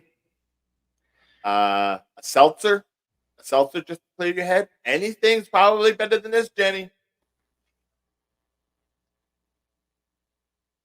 Yeah, this is one of the sad things about this movie. Like, these characters have very different character arcs, yes, and you're meant to do that in a film or whatever piece of media that you're telling this in. But she was abused by her dad. She gets abused by the men that she dates or hangs out with, and she gets hooked on drugs, gets hooked on alcohol. Like, it's just a very sad, tragic story that no one was. The only person who was ever there for her was Forrest, even when she was away, thousands of miles away, all this other stuff. Even when she didn't want him to be there. Yeah, but she didn't want him to be there. He was always there for her, no matter what. Even when she pushed him away, he was still there. So, and then he admits it. He says, "All I think about when I'm sleeping at night is Jenny or my mom or Lieutenant Dan, like all these other people. But I think about Jenny most of all because he cares about her most of all. That's the thing." This is a good scene too. Forrest really needed to get laid before Jen. I think that would have changed his whole life. Mm. I'm sorry. I know that's controversial. And Yeah, what a way to be blunt. I mean, come on. The only reason Forrest thought about Jenny so much is because she was the first woman who wasn't related to her that treated him nicely.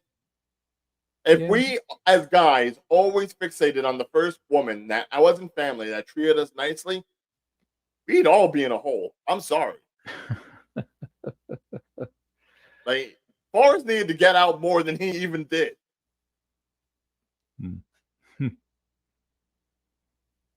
Lieutenant Dan, what are you doing here? What are you smoking? Is that a cigarello? Well, thought I'd try out my sea legs. But you ain't got no legs, Lieutenant Dan. Yes, I know that.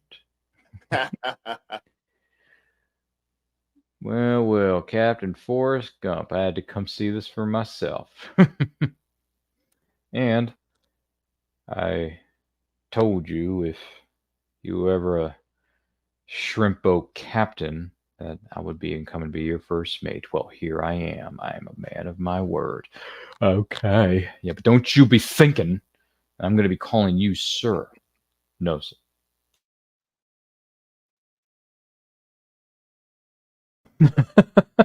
Crashes through one of the other auxiliary docks. It's my boat. That was the dog. Not anymore. That thing got destroyed, man. That was just lumber for the boat. We'll find some shrimp, so take a left. Which way? Over there. They're over there. Get on the wheel and take a left. Take a left. Left! Use your arm. Left!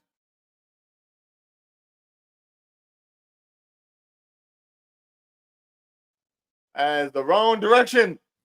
That's where we're going to find those shrimp, my boy. I mean, I'm sorry. How does he get through life and he doesn't know how to drive? It's a good question. God, man. Left and right, man. Come on. Whew. No shrimp. No, but that's a decent looking toilet seat. Okay. Still in one piece. Something's wrong. Well, how are we going to find them? Well, maybe you should just pray for shrimp. And he goes to church. So I was not to mention the kind of church you only get in the South, really. Yeah.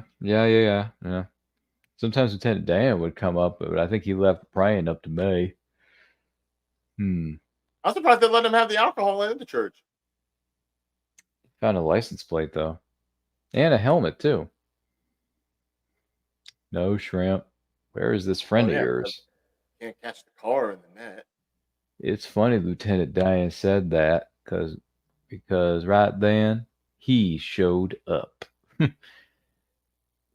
Jeez, this scene is wild, man. Like Lieutenant Dan has no fear. I would be scared out of my mind. Damn it! Come on, no, damn commercials. Really again? You're taking away from one of the best parts. Man, don't worry. We have timestamps for our viewers and listeners. So. Yes, but why am I getting stamped with them?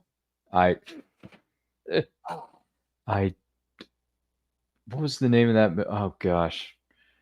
Three Amigos. Not so fast, El Guapo. You'll be so full of lead you'll be using your you-know-what for a pencil. What do you mean? I don't know.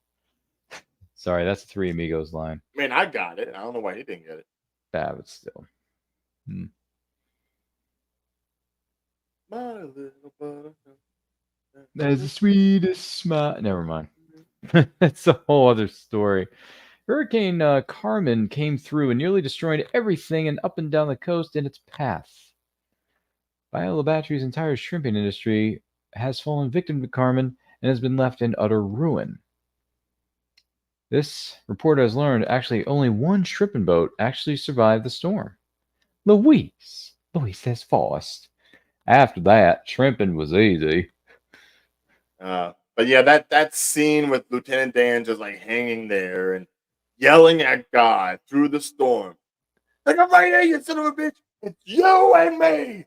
Yeah. That is machismo, man. Just like yelling at God during a hurricane. We got a whole bunch of boats 12 Jennies. Warehouse. We even have hats. Say Bubba Gump on 'em. Bubba Gump shrimp. It's a household name. Yes, sir. We got more money than Davy Crockett. We got more money than Davy Crockett. I'm assuming he meant like the actor. Mm-hmm. Oh, was Davy Crockett an actor? I thought he was a historical figure. He is, but during that time, Davy Crockett was a television show too. Oh, I'm Probably sorry. would have been something that Forrest watched when he was growing up.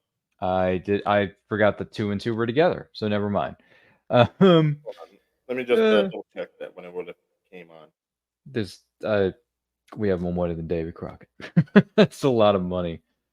I'm just throwing that out there as a for instance. Oh boy. That's it. Did you finish your commercials over there yet? Yeah, we're good. Just got to the boat.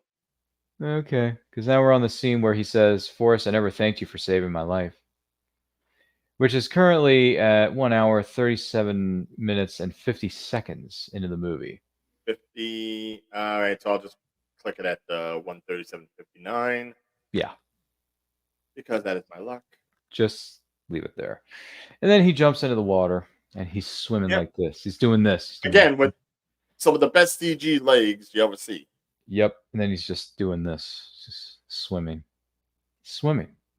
Dude, if I had a pool, I would be doing it too. He never actually said so, but I think he made his peace with you know who. That was a great scene too.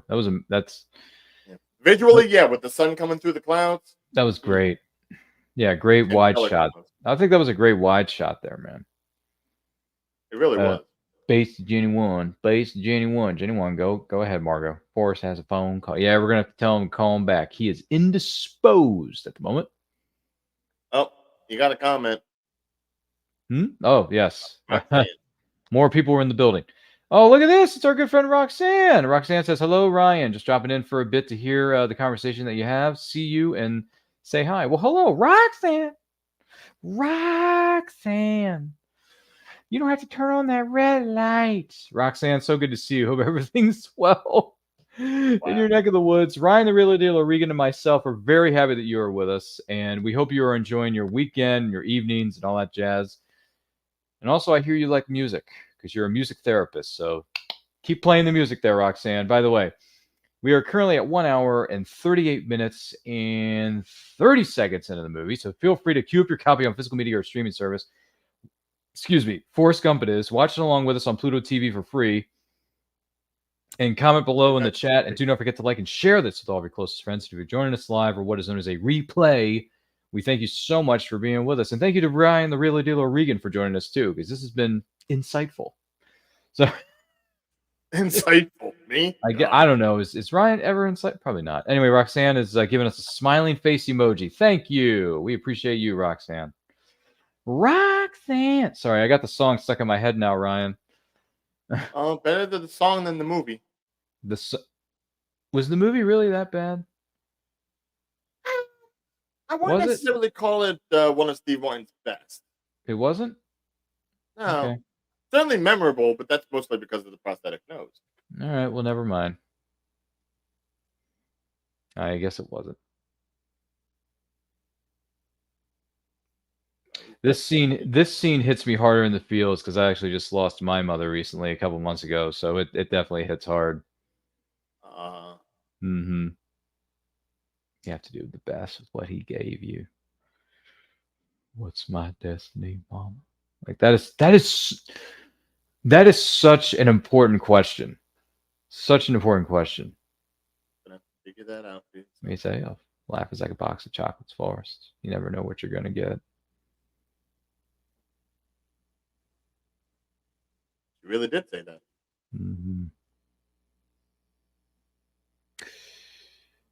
Yeah, and my mother unfortunately passed away due to cancer as well. So this just hits so hard, man. Bought her a new. But she's free from the pain now, so that's the most important thing. She's free from the pain. So. Even the lady next to the woman is crying. Yeah, because it hurts. It's a heart breaking story. It really is about his mom. And I have to say, even for her dying like that, Valleyfield still looked good sitting in that bed. Like, Mm-hmm. she looked healthy enough. They Mm-hmm. really did not destroy her, with makeup or anything. Mm-hmm.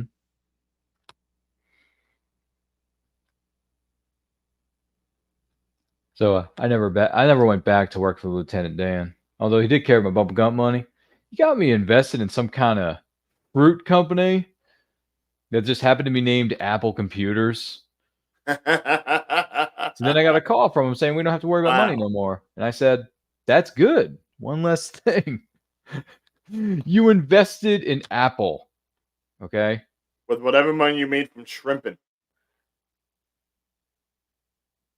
Yeah. And then Apple became like one of the biggest companies in the world and it makes billions Look of at dollars look a at the year. facelift that church is getting. Yep. And then he gave some of it to the Battery Gump, Fishing Hospital. Gump Medical Center. Damn. Yep. And yep. Lieutenant Dan said I was nuts. And Bubba was dead. I gave Bubba's mama Bubba share. She passes out. It's like, nah, can't believe how much money we just made. She didn't have to work in nobody's kitchen no more. And since I was a gazillionaire and I liked it so much, I mean, I cut that grass for free. You know, I didn't need to get paid to cut people's grass. You know what I I mean? mean, I know, but it's like that's the job they offer him. With everything he's done, with everything he has of value. That idiot can just cut the grass. You want to cut the grass? I don't know. Man, that's some cool dish. When the house was all empty, I'd always think of Jenny. Hmm.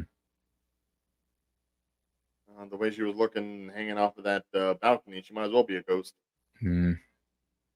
Going through hard times, man. It's very upsetting.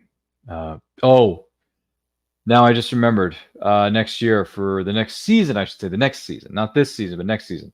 Movie watch along. I'm going to do a 35th anniversary watch along for Al Pacino and Warren Beatty's Dick Tracy turns 35 next year. Oh God, yeah. Yeah, that's going to be a fun one there, Rye.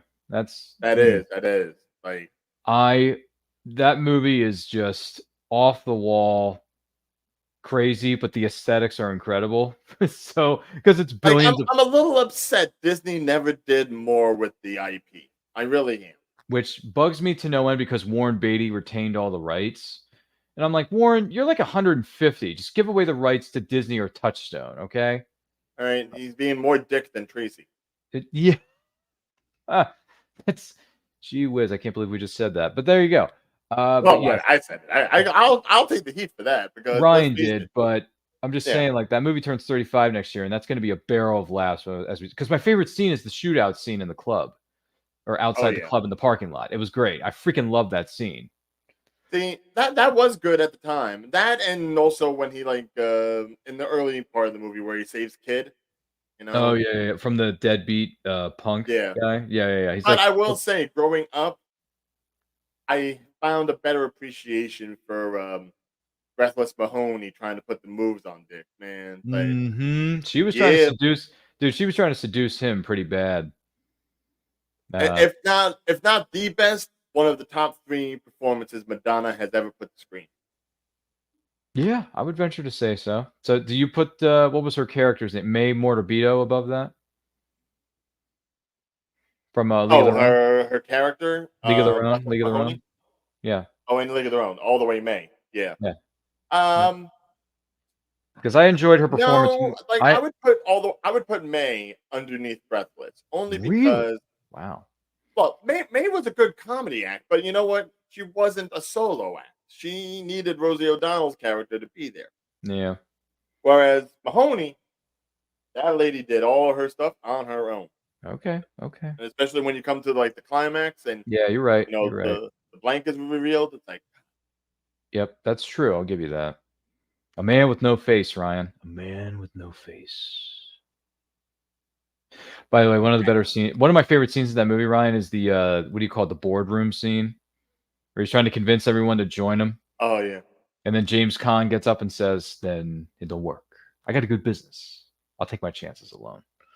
Let him go. Let him go. It's still a free country. Maybe he'll have a change of heart." And then his car blows up 2 seconds later, like in Godfather. Very upsetting.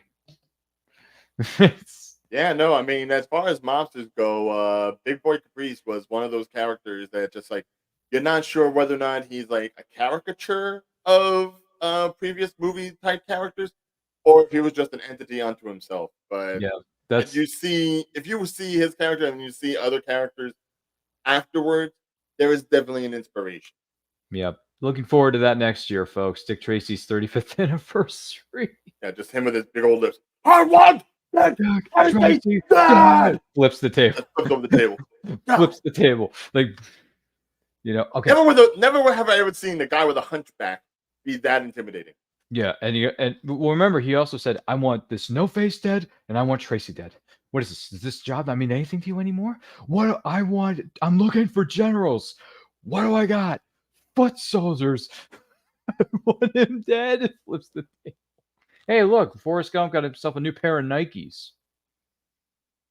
That's called product. Jenny. That's called product placement, fellas. That's called product placement.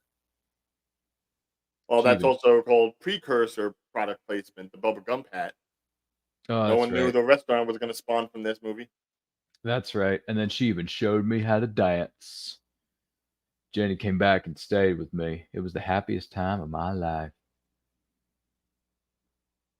Yeah, this is good stuff when she comes back, but then 2 minutes, sometime later, a few months after she stays with him, she just runs away all over again. Very upsetting. You know what I mean? It's very upsetting. Hey, look, it's 4th of July fireworks at the, what do you call it? Statue of Liberty? Liberty Island? Yeah. And he's drinking the old house. Yes, because Jenny came back to Forrest Gump home and stayed with him for a while. Not for too long, though, because she runs off. Well, I mean, see, that's what I've always kind of wondered about characters like this. Like, obviously, you've done everything in your power not to come back to this area because of the initial trauma that you realized as a child. Mm-hmm. But then, for some ungodly reason, just because you come back to the area, you still return to the one place that you really shouldn't go to. Well, there was that too earlier on in the film, yes. Like, I don't know. Like, for me, it would be more believable if Forrest tried to get her to go there for some ungodly reason, and she just refused and refused and refused and refused. But no, to just nonchalantly walk up to the place and then, yeah, go ahead, get upset and crying on the floor. Like, Jenny, pick a lane. Yeah, it just runs off. This scene's kind of a bummer. Yeah, I was gonna say this scene's kind of a bummer too, because he's asking her to marry him, and she says, "No, I don't want to marry you. You don't want to marry me. This isn't right. You don't want any part of this." I'm like, "What? Like, the guy's been with you from the very beginning, and he's always been there for you to the best of his ability, anyway. So it's like, give the guy a break. He's done everything in his power to help you, and you just refuse to acknowledge any of it. Not to mention all the stuff he's done in his life, all the opportunities that he could have gone ahead and married somebody else, and he still held out for you." Mm-hmm. New 90. Jeez. But then meanwhile, Jenny's been plowed more than a southern field. Wow. A lot of descriptions here on this show, I got to tell you. There's a lot of descriptions that have been thrown out during the course of these, what do you call it, almost 2 hours of proceedings. And Ryan the Real Dealer Regan's he's got something for everybody. Especially the characters that are featured in this movie, too, because we're talking about the characters. And then look at this. Look, I get that Jenny is like the apple of his eye, but obviously we're looking at this from the sensible mind of the watcher, not the deluded mind of Forrest. So, right, someone else. Where are you running off to? Not running. Yeah, you are running because every time someone, he tries to help you, you just run off. Wait, what are you watching? I just watched some fireworks and Statue of Liberty. Oh, sorry. Yes. For those of you tuning in and wondering where we are in the movie, we are currently at 1 hour and 51 minutes and 25 seconds in the movies. Yeah, you're a little behind, but feel free to cue up your copy. I queued it up when you said. Sorry. Feel free to keep your copy on physical media or streaming service. Don't forget to like and share this with everyone you know. And if you have any comments about this movie or any movie that stars Tom Hanks and company, let us know in the comments below. Once again, if you're joining us live on the replay, we thank you for being with us. And I'm That's trying got nothing to do with damn commercials. Yeah, it's okay. If you want to cue it up to the 1 hour 52-minute mark, feel free to do it. He's wearing his Nikes. I'm sticking a little bit behind. He's Just sitting to on be the safe he's sitting on the porch. with his shrimp hat. Yep, he hasn't put it on yet, but he's about to put it on here in a second. Well, yeah, because at this point, this is where you just. I think a lot of people in life probably hit this kind of stride where you don't know what to do with yourself. So you just felt like going for a little run. Well, you just feel like you gotta do something with yourself because the one thing you were focusing on is over and done with, or there's nothing you can do about it. So you do the one thing that you know you can do. And that day, for no particular reason, I decided to go for a little run. So I ran to the end of the road, and I figured since I gone this far, maybe I'll just run to the end of town. And I figured since I gone this far, maybe I'll just run clear across Alabama. That's exactly what I did. I ran clear across Alabama.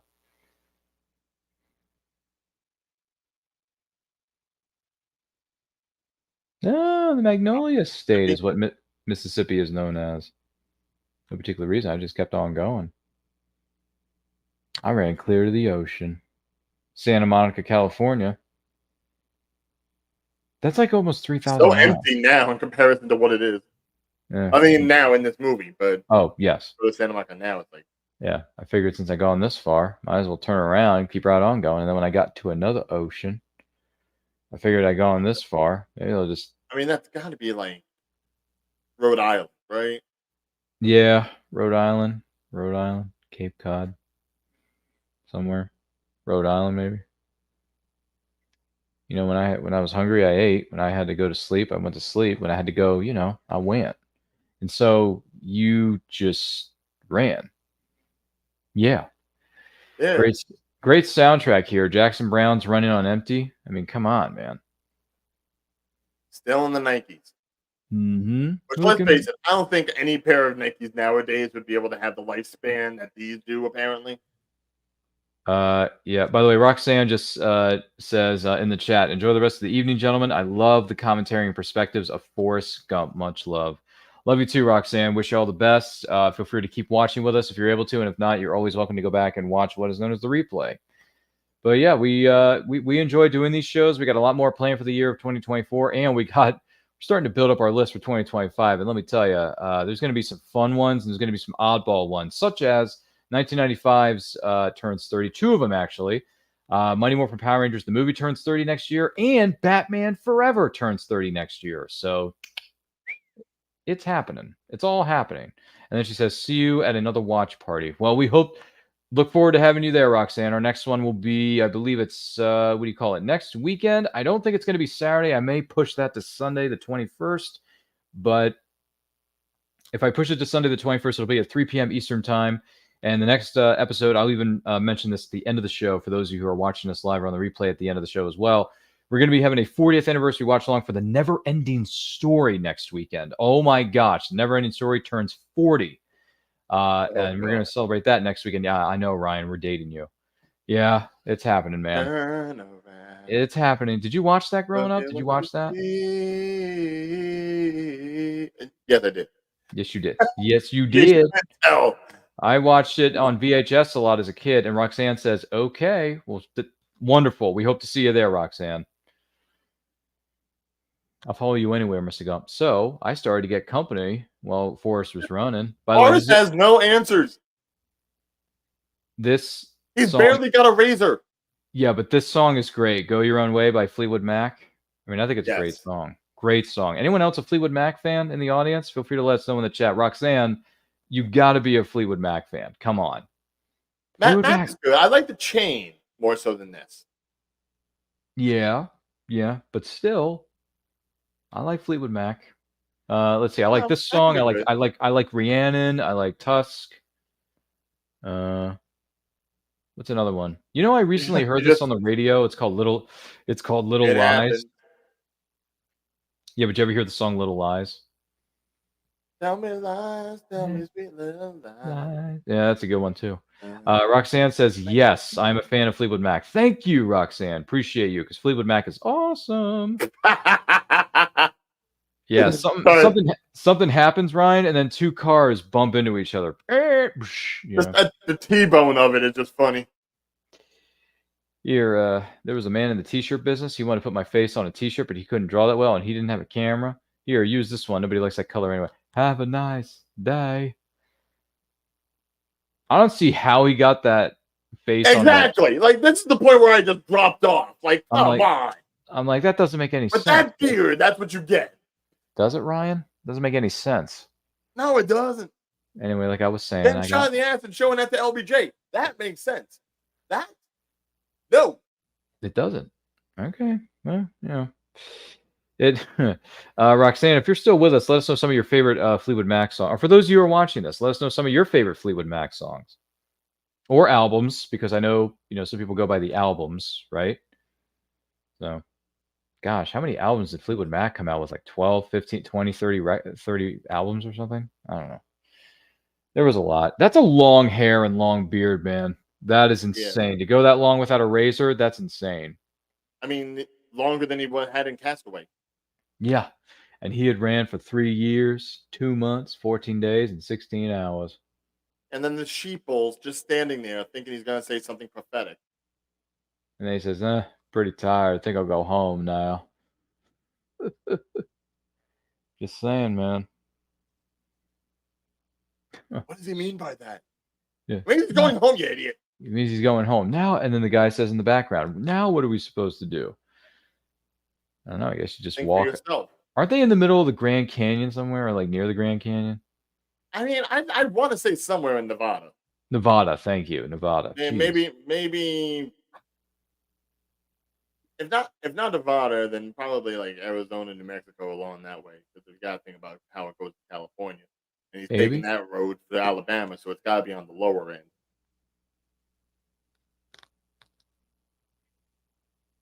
And back to commercials. God. Gotta love commercials. No, we don't. Dude, if I see Megatron in this Paramount Plus commercial one more goddamn time. Megatron. Is that for that new kiddie movie for Transformers, like Transformers Year 1 or something? Oh, no. This is Megatron from like the Michael Bay series. Oh, that one. Who was voiced by Hugo Weaving, if I remember correctly. In the first one, yes. Oh, the first one was Hugo Weaving, and then the sequels, it was somebody else. Oh, yeah, because Hugo Weaving hated doing that voice. Okay. I'm not exactly sure who they got to do it for the rest. I mean, he was consistent throughout most of the franchise. Let's see.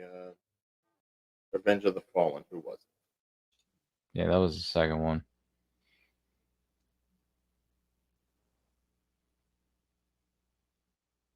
Scrolling.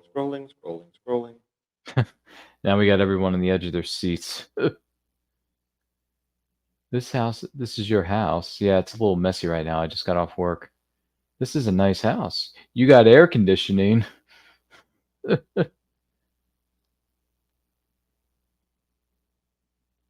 I ate some.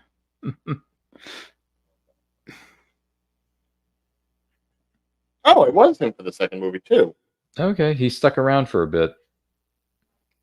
Well, I mean... A little bit, anyway. I don't know... It must have changed in the third one, Dark of the Moon. Which, yeah, by the way, I'm one of the... This is... I know this is going to sound crazy, but I like the first one, and I like the third one of the original 5 Michael Bay movies. Those are the 1 and 3 are my favorites, and then everything else is trash. But Bumblebee's a good movie. And I actually enjoyed Rise of the Beast, too. I thought that was a good one, too. Oh, don't get me started on Rise of the Beast, Ryan. Why, you hated it? Horribly? What were the beasts? Well, I'm getting more Pete Davidson than I ever wanted in a Transformers movie. I'm getting more Optimus than I ever wanted in a Transformers movie. That should have been okay. Ron Perlman and Primal's time to shine, and they were relegated to less than secondary characters. The Maybe Beasts in Rise of the Beasts. maybe they'll be back in the sequel. And even then, they only focused on the two beasts. They focused on Primal and Air Razor. Yeah. Cheetor, forget about it. Rhinox, Okay. forget about it. Not even Maybe a rat trap. maybe they'll get more screen time in a sequel. I don't know. Oh, Sorry, didn't mean to get anyone upset here in the studio, but oh, Hugo Weaving in that one too. All right, I must have been wrong. Maybe he yeah, just complained about it, but he still went back. I named her after his Oh, daddy. He got a daddy named Forrest sorry. too. No, it's cool. For those of you tuning in, So we're where at are we at?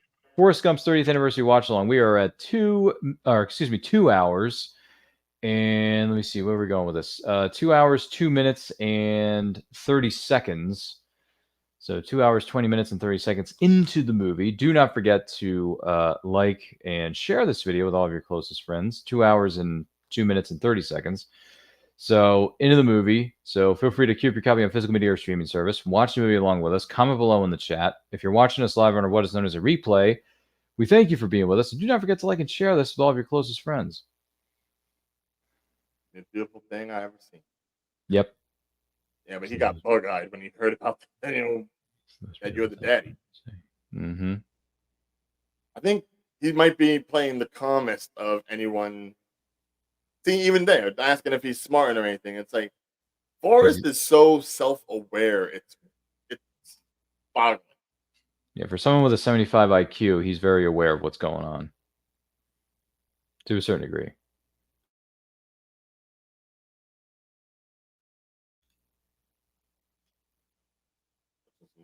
Good old Bert and Ernie.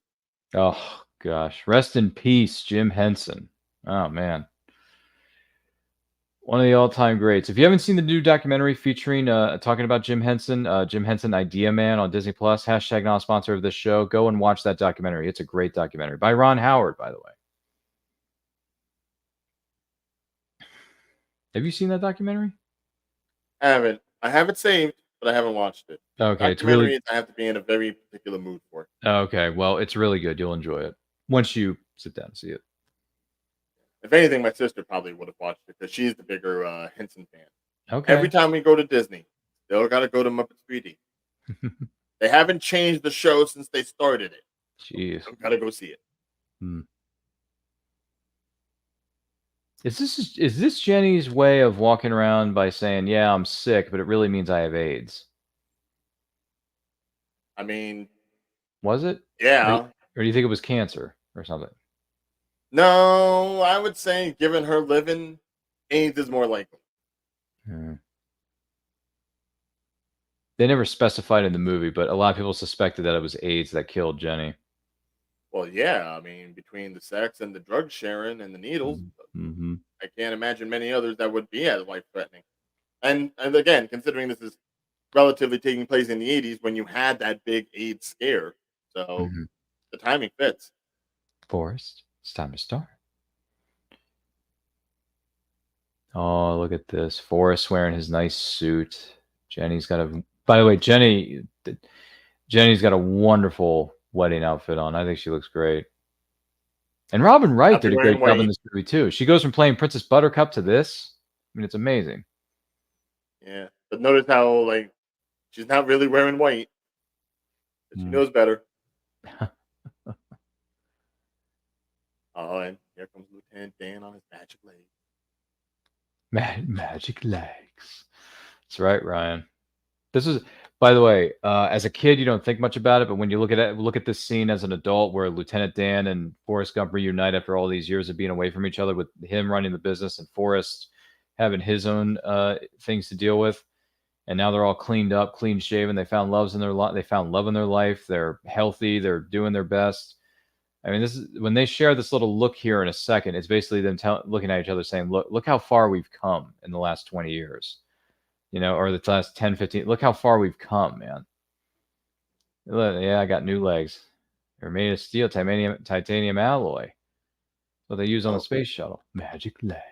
The thing is here, if you really think about their lives and how they've been, connected but also separate, I'm more impressed with Lieutenant Dan's journey Oh yeah, than I for am with sure. Forrest. Oh yeah. Because we're talking about a man that essentially had a death wish, Hmm. and he pretty much came back from the brink of it, found a way to, not necessarily be normal again, but to find purpose, find love. I would have loved to have seen a spinoff of Lieutenant Dan. That's a good one. I would have loved to have seen that. Yeah, that would have like just shot Gary Sinise like a Hmm. But he did pretty well for himself. He's been in so many high-profile movies and some some interesting movies such as Reindeer Games. And then he and then he I does mean, he's CSI money, I know, but yeah, but he also did 9 seasons as Mac Taylor on the hit TV series CSI New York. So yeah, great show got that too. going. I really like CSI New York. I think Gary Sinise was great in that show. I've only seen the first 6 Obviously, seasons it was though. one of the better CSI ones. But Yeah, I've only seen the first 6 seasons though. I never finished it. I got to watch the last 3 seasons of the show because I've that's only when seen the first 6 seasons. yeah, because I want to see the rest of it Wow, because Celia Ward comes in to replace Melina Kanakarides. really? Seal Yeah, Award? yeah, she Good for her. left and then Celia Ward came in and replaced her. Oh wow, I thought she was done with acting. Nope, nope. Nope. Celia Ward came in. She did the last 3 seasons, and then Melina Kanik. It's funny though because Melina Kanakarides showed up. This was before CSI New York ever aired, by the way. She was in the gambling movie Rounders with Matt Damon and Edward Norton, Yes. which I thought was funny. I was like, "Hey, I know you. You're that character from CSI New York.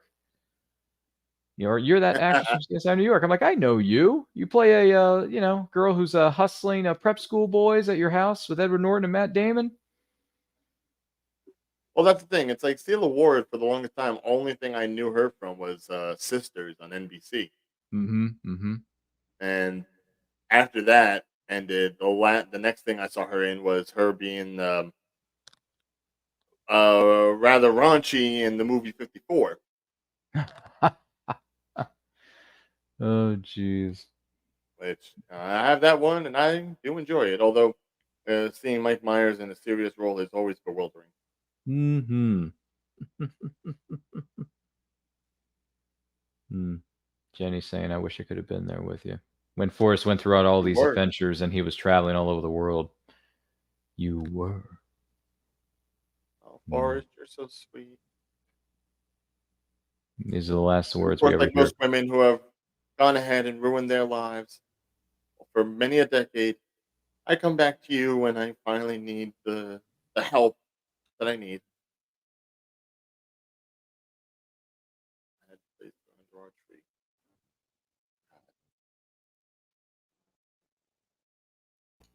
Yeah. And then unfortunately, Jenny dies. As expected. I mean, Hey, you should have had that house bulldozed like before she came home. Just get rid of it. well, at least he did it. Mom always said that dying was a part of life. March 22nd, 1982. Man, 45 to, all right, let's do the math here. 55, 65, 75. Died at 37 or 36, depending on what her birthday was. Wow. Which neither of these actors were that ages. Oh, come on.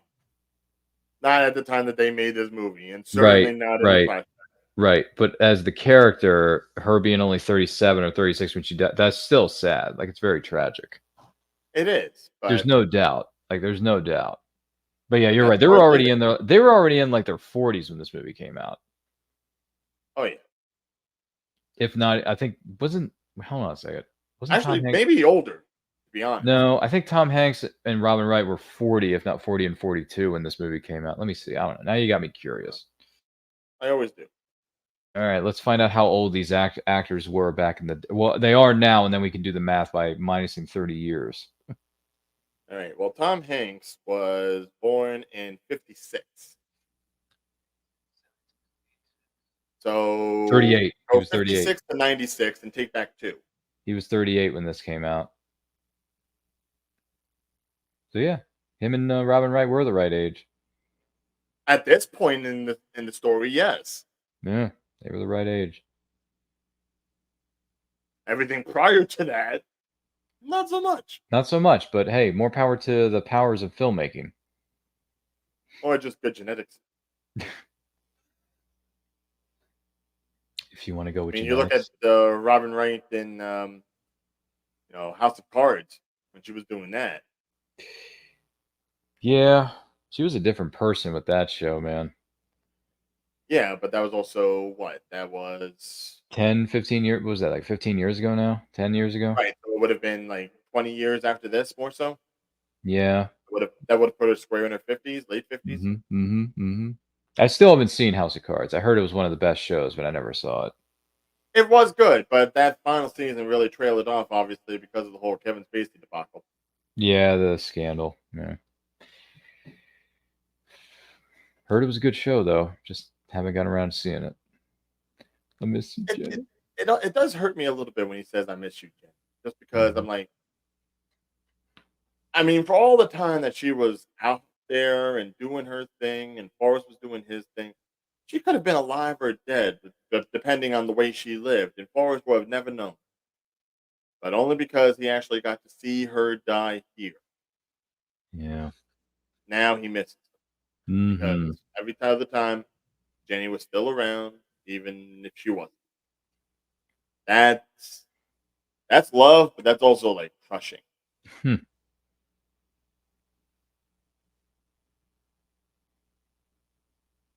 and just sitting up on that stump.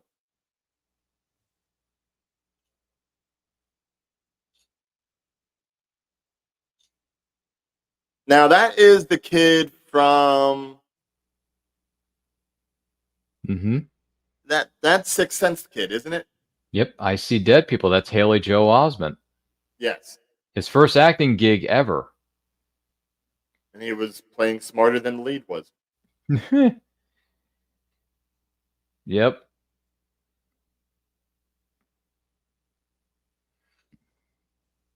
Crazy how he goes to being in this high profile movie to a few years later he's playing the kid who sees dead people in The Sixth Sense, which is claimed by a lot of people to be one of M. Night Shyamalan's better movies, but Oh, it absolutely is. hmm And then it's not I, until many I, years later they bring back Haley Joel Osment and to play the guy of the friend who gets turned into a walrus. So my there's that. favorite, yeah, but my favorite M. Night Shyamalan movie is Unbreakable. I think that's his best one. That is definitely one of the better ones. Yeah, Unbreakable is fantastic. I But kind of like the visit. I haven't seen The Visit though, so I can't say. I hear people say The Visit's really good, but I haven't seen it. Yeah, it's a much more toned down version of what you can get from a Shyamalan movie, obviously, but Oh, okay. it's a good one. Hmm. I still haven't seen it, so I wouldn't know. And there's that feather. Oh, there's that feather we saw at the beginning of the movie. It was in the Curious Which George book that he put him in. I'm. Do you know what the significance of the feather is? Like, why do we follow this feather at the beginning and the end? I don't get it either. It's a metaphor for something, but I don't know what it is. Like, life can take you in any direction. Or Just life is go with it. like a floating feather. Do with it what you can. Maybe? Is it? Huh. If anyone else has an interpretation of this, let us know in the I don't know. Ever since the plastic bag thing in American Beauty, I'm just like, why do I focus on this stuff? Why are we focused? plastic bag. Oh boy. I saw American Beauty one time and it was so long ago I haven't seen it in a while. But But that's the movie. that's what do I know, right? Yeah. Ladies and gentlemen, we officially have reached the end credits sequence of what is known as Forrest Gump, the Academy Award winning film starring the one and only Tom Hanks. So I'm going to turn things over to Ryan, the real deal, or Regan here for a minute. Final thoughts on this movie, and I'll scale 1 to 10. What are you going to give Forrest Gump starring Tom Hanks and Robin Wright? From 1 to 10, like I know a much more hopeful person probably at the time would have said it's one of the smartest and one of the movies with the greatest heart. And to be honest, I mean, even though we grow older and we become more cynical and we look at something like that and be like pointing out the holes like I do, um, it it still hits where it needs to hit. It's poignant when it needs to be poignant. It has levity when it needs to have levity. It is one of those movies that really is just like ideally paced and produced in a way that everyone can get sucked in at some point. Even if it's not at the very beginning, at some point you do get sucked in and you do want to follow along on Forrest's journey in his life and the people around him. As ridiculous as some of his events may be, it's certainly a movie that I think strikes a chord because how many of us probably go through life to the point where we don't know what we're here for. We don't know what we're supposed to do. We just do with what comes naturally. And if it works out, it works out. If it doesn't, it doesn't. And I think too many people have probably forgotten that kind of lesson that you can learn from a movie like this, where kind of like what Mama Gump said, you figure out your own destiny. I can't tell you what it is. You got to figure it out for yourself. And Forrest's destiny was to just live life the best way he could, regardless of the shortcomings. I think a lot of people probably don't think of it. So I think, regardless of the holes and everything, I'm going to give it like an 8, like maybe an 8.5, even, because regardless of the dating, the emotional impact is just always going to be. I got you, man. I got you. And thank you for sharing that with us. Yeah, for me, I mean, for a long time, this film was in my top 10 favorite movies of all time. And 30 years later, I still think it's a really good movie. I think it's a great coming of age movie. There's some good life lessons to be learned from it. Some good speeches, good monologues by some great character actors. So many great actors are in this movie. It's insane. I mean, fun fact, because I mentioned this earlier in the show of this episode of Movie Watch Along. Kurt Russell was such a massive Elvis fan that he did the voiceover for Elvis, the guy who stays at the Gump House in the Was room playing that the guitar. That was that was Kurt Kurt Russell. Russell? That was Kurt Russell Oh doing the man, voiceover because he's such a massive Elvis fan. He went over to the director and he said, "Look, if you need me to do dubbing or like voice or whatever it is, like I'm willing to do it." And he did it. So all kinds of people were in this movie that you didn't think about necessarily before. So I think this movie is really good. I'm going to give it a solid 8 out of 10. Would I put it in my top 10?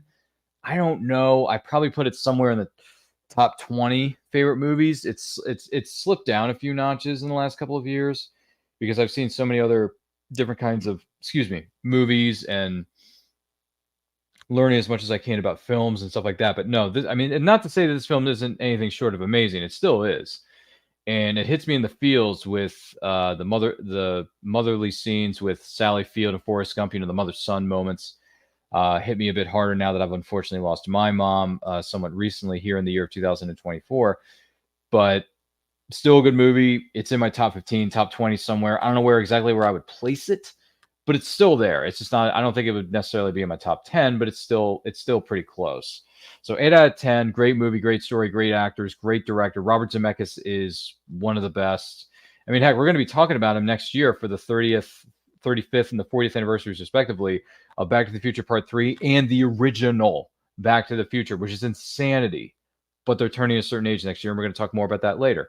So this is a great film. Check it out if you've never seen it before. It's streaming for free on Pluto TV. # not a sponsor. It's streaming on numerous streaming services around the world. Check it out if you haven't seen it. And if you haven't seen it in a while, revisit it. It's good stuff. I want to take this opportunity to say thank you to each every single one of you who have joined us live on the replay. Ryan wrote the real deal, or Regan, I should say, because there's two Ryans here. We got to separate the two. Otherwise, we're going to. yeah. That's why I have my little thing under there. That's fine. Yeah, otherwise, we're going to cross the streams, and that's not always a good thing. I'm a little fuzzy on the whole good bad thing. What do you mean bad? Total platonic reversal. Anyway, we celebrated Ghostbusters earlier in the year with the 40th anniversary watch along. That was a lot of fun. But Ryan, if someone wants to know more about you and the incredible stuff that you're doing over there and for the Real Ordeal, where can they follow you? I mean, pretty much you said it yourself. The easiest way to find me is at Real Ordeal. That's REEL, because I just love movies that much. And yeah, that's on Instagram, that's on Snap, that's on Twitter, X, whatever you want to call it, Snapchat even. Obviously, as far as original content for myself, I probably will be taking a little bit of a sabbatical for the next month or so, only because if you watched along earlier, I'm moving. So once everything is set up and once I have a new backdrop, a new environment, maybe even new gear, you'll see me again. But in the meantime, check out the old stuff. It's good there too. Thank you, good sir, for being with us. Do greatly appreciate you, Ryan, the Real Dealer Regan, and I wish you all the best with your move, your transitions, your changes you're about to make. Wish you nothing but success, and look forward to seeing you back here very, very soon. Because man, we got a lot of stuff planned for this year. It's going to be insanity times 1,000. As if some of the one-liners that Ryan, a Real Dealer Regan, said earlier in the show didn't ring a bell, but it happens. But once again, my name is Ryan of And I Quote Channel. Follow me on Twitter and Instagram at RyanRPM5. Follow us as a channel on all forms of social media simply at And I Quote Channel. We want to reach 5,000 subscribers on this YouTube channel before the end of the year of 2024. Like and share our content. Tell your friends to subscribe to the channel. Once we reach 5,000, we're going to throw a great big live stream celebration that will include special giveaways that you, our incredible viewers, listeners, / subscribers, are going to be eligible to win. Movie watch-alongs are normally between Saturdays at 7 p.m. Eastern Time or Sundays at 3 p.m. Eastern Time. The Nerdy Cantina's going to be on Friday, 7 p.m. Eastern Time, and the flagship show that we love the most is And I Quote on Saturdays, 12 p.m. EST. If you haven't heard of the show before, you haven't caught up on some of the more recent episodes, go back to the playlist. It's all there. Past episodes of Movie Watch-alongs will be included in our Movie Nerds playlist, so please check that out. Once again, like, share, comment, subscribe, ring the bell to be notified of when our videos go up or they go live, and happy 30th anniversary to the entire cast and crew of Forrest Gump, because life is better when watching movies with friends and or family. Take a look.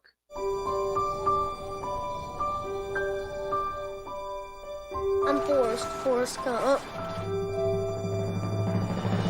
25 years ago, one movie captured the imagination of audiences everywhere and inspired a generation. Run, Forrest! Forrest Gump. Winner of 6 Academy Awards, including Best Picture. There's lemon shrimp, coconut shrimp. Shrimp soup, shrimp stew. And now newly remastered.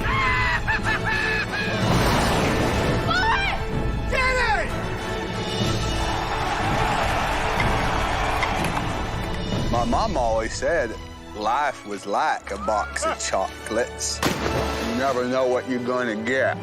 Forrest Gump, 25th Anniversary Edition. Now on digital, Blu-ray, and 4K Ultra HD.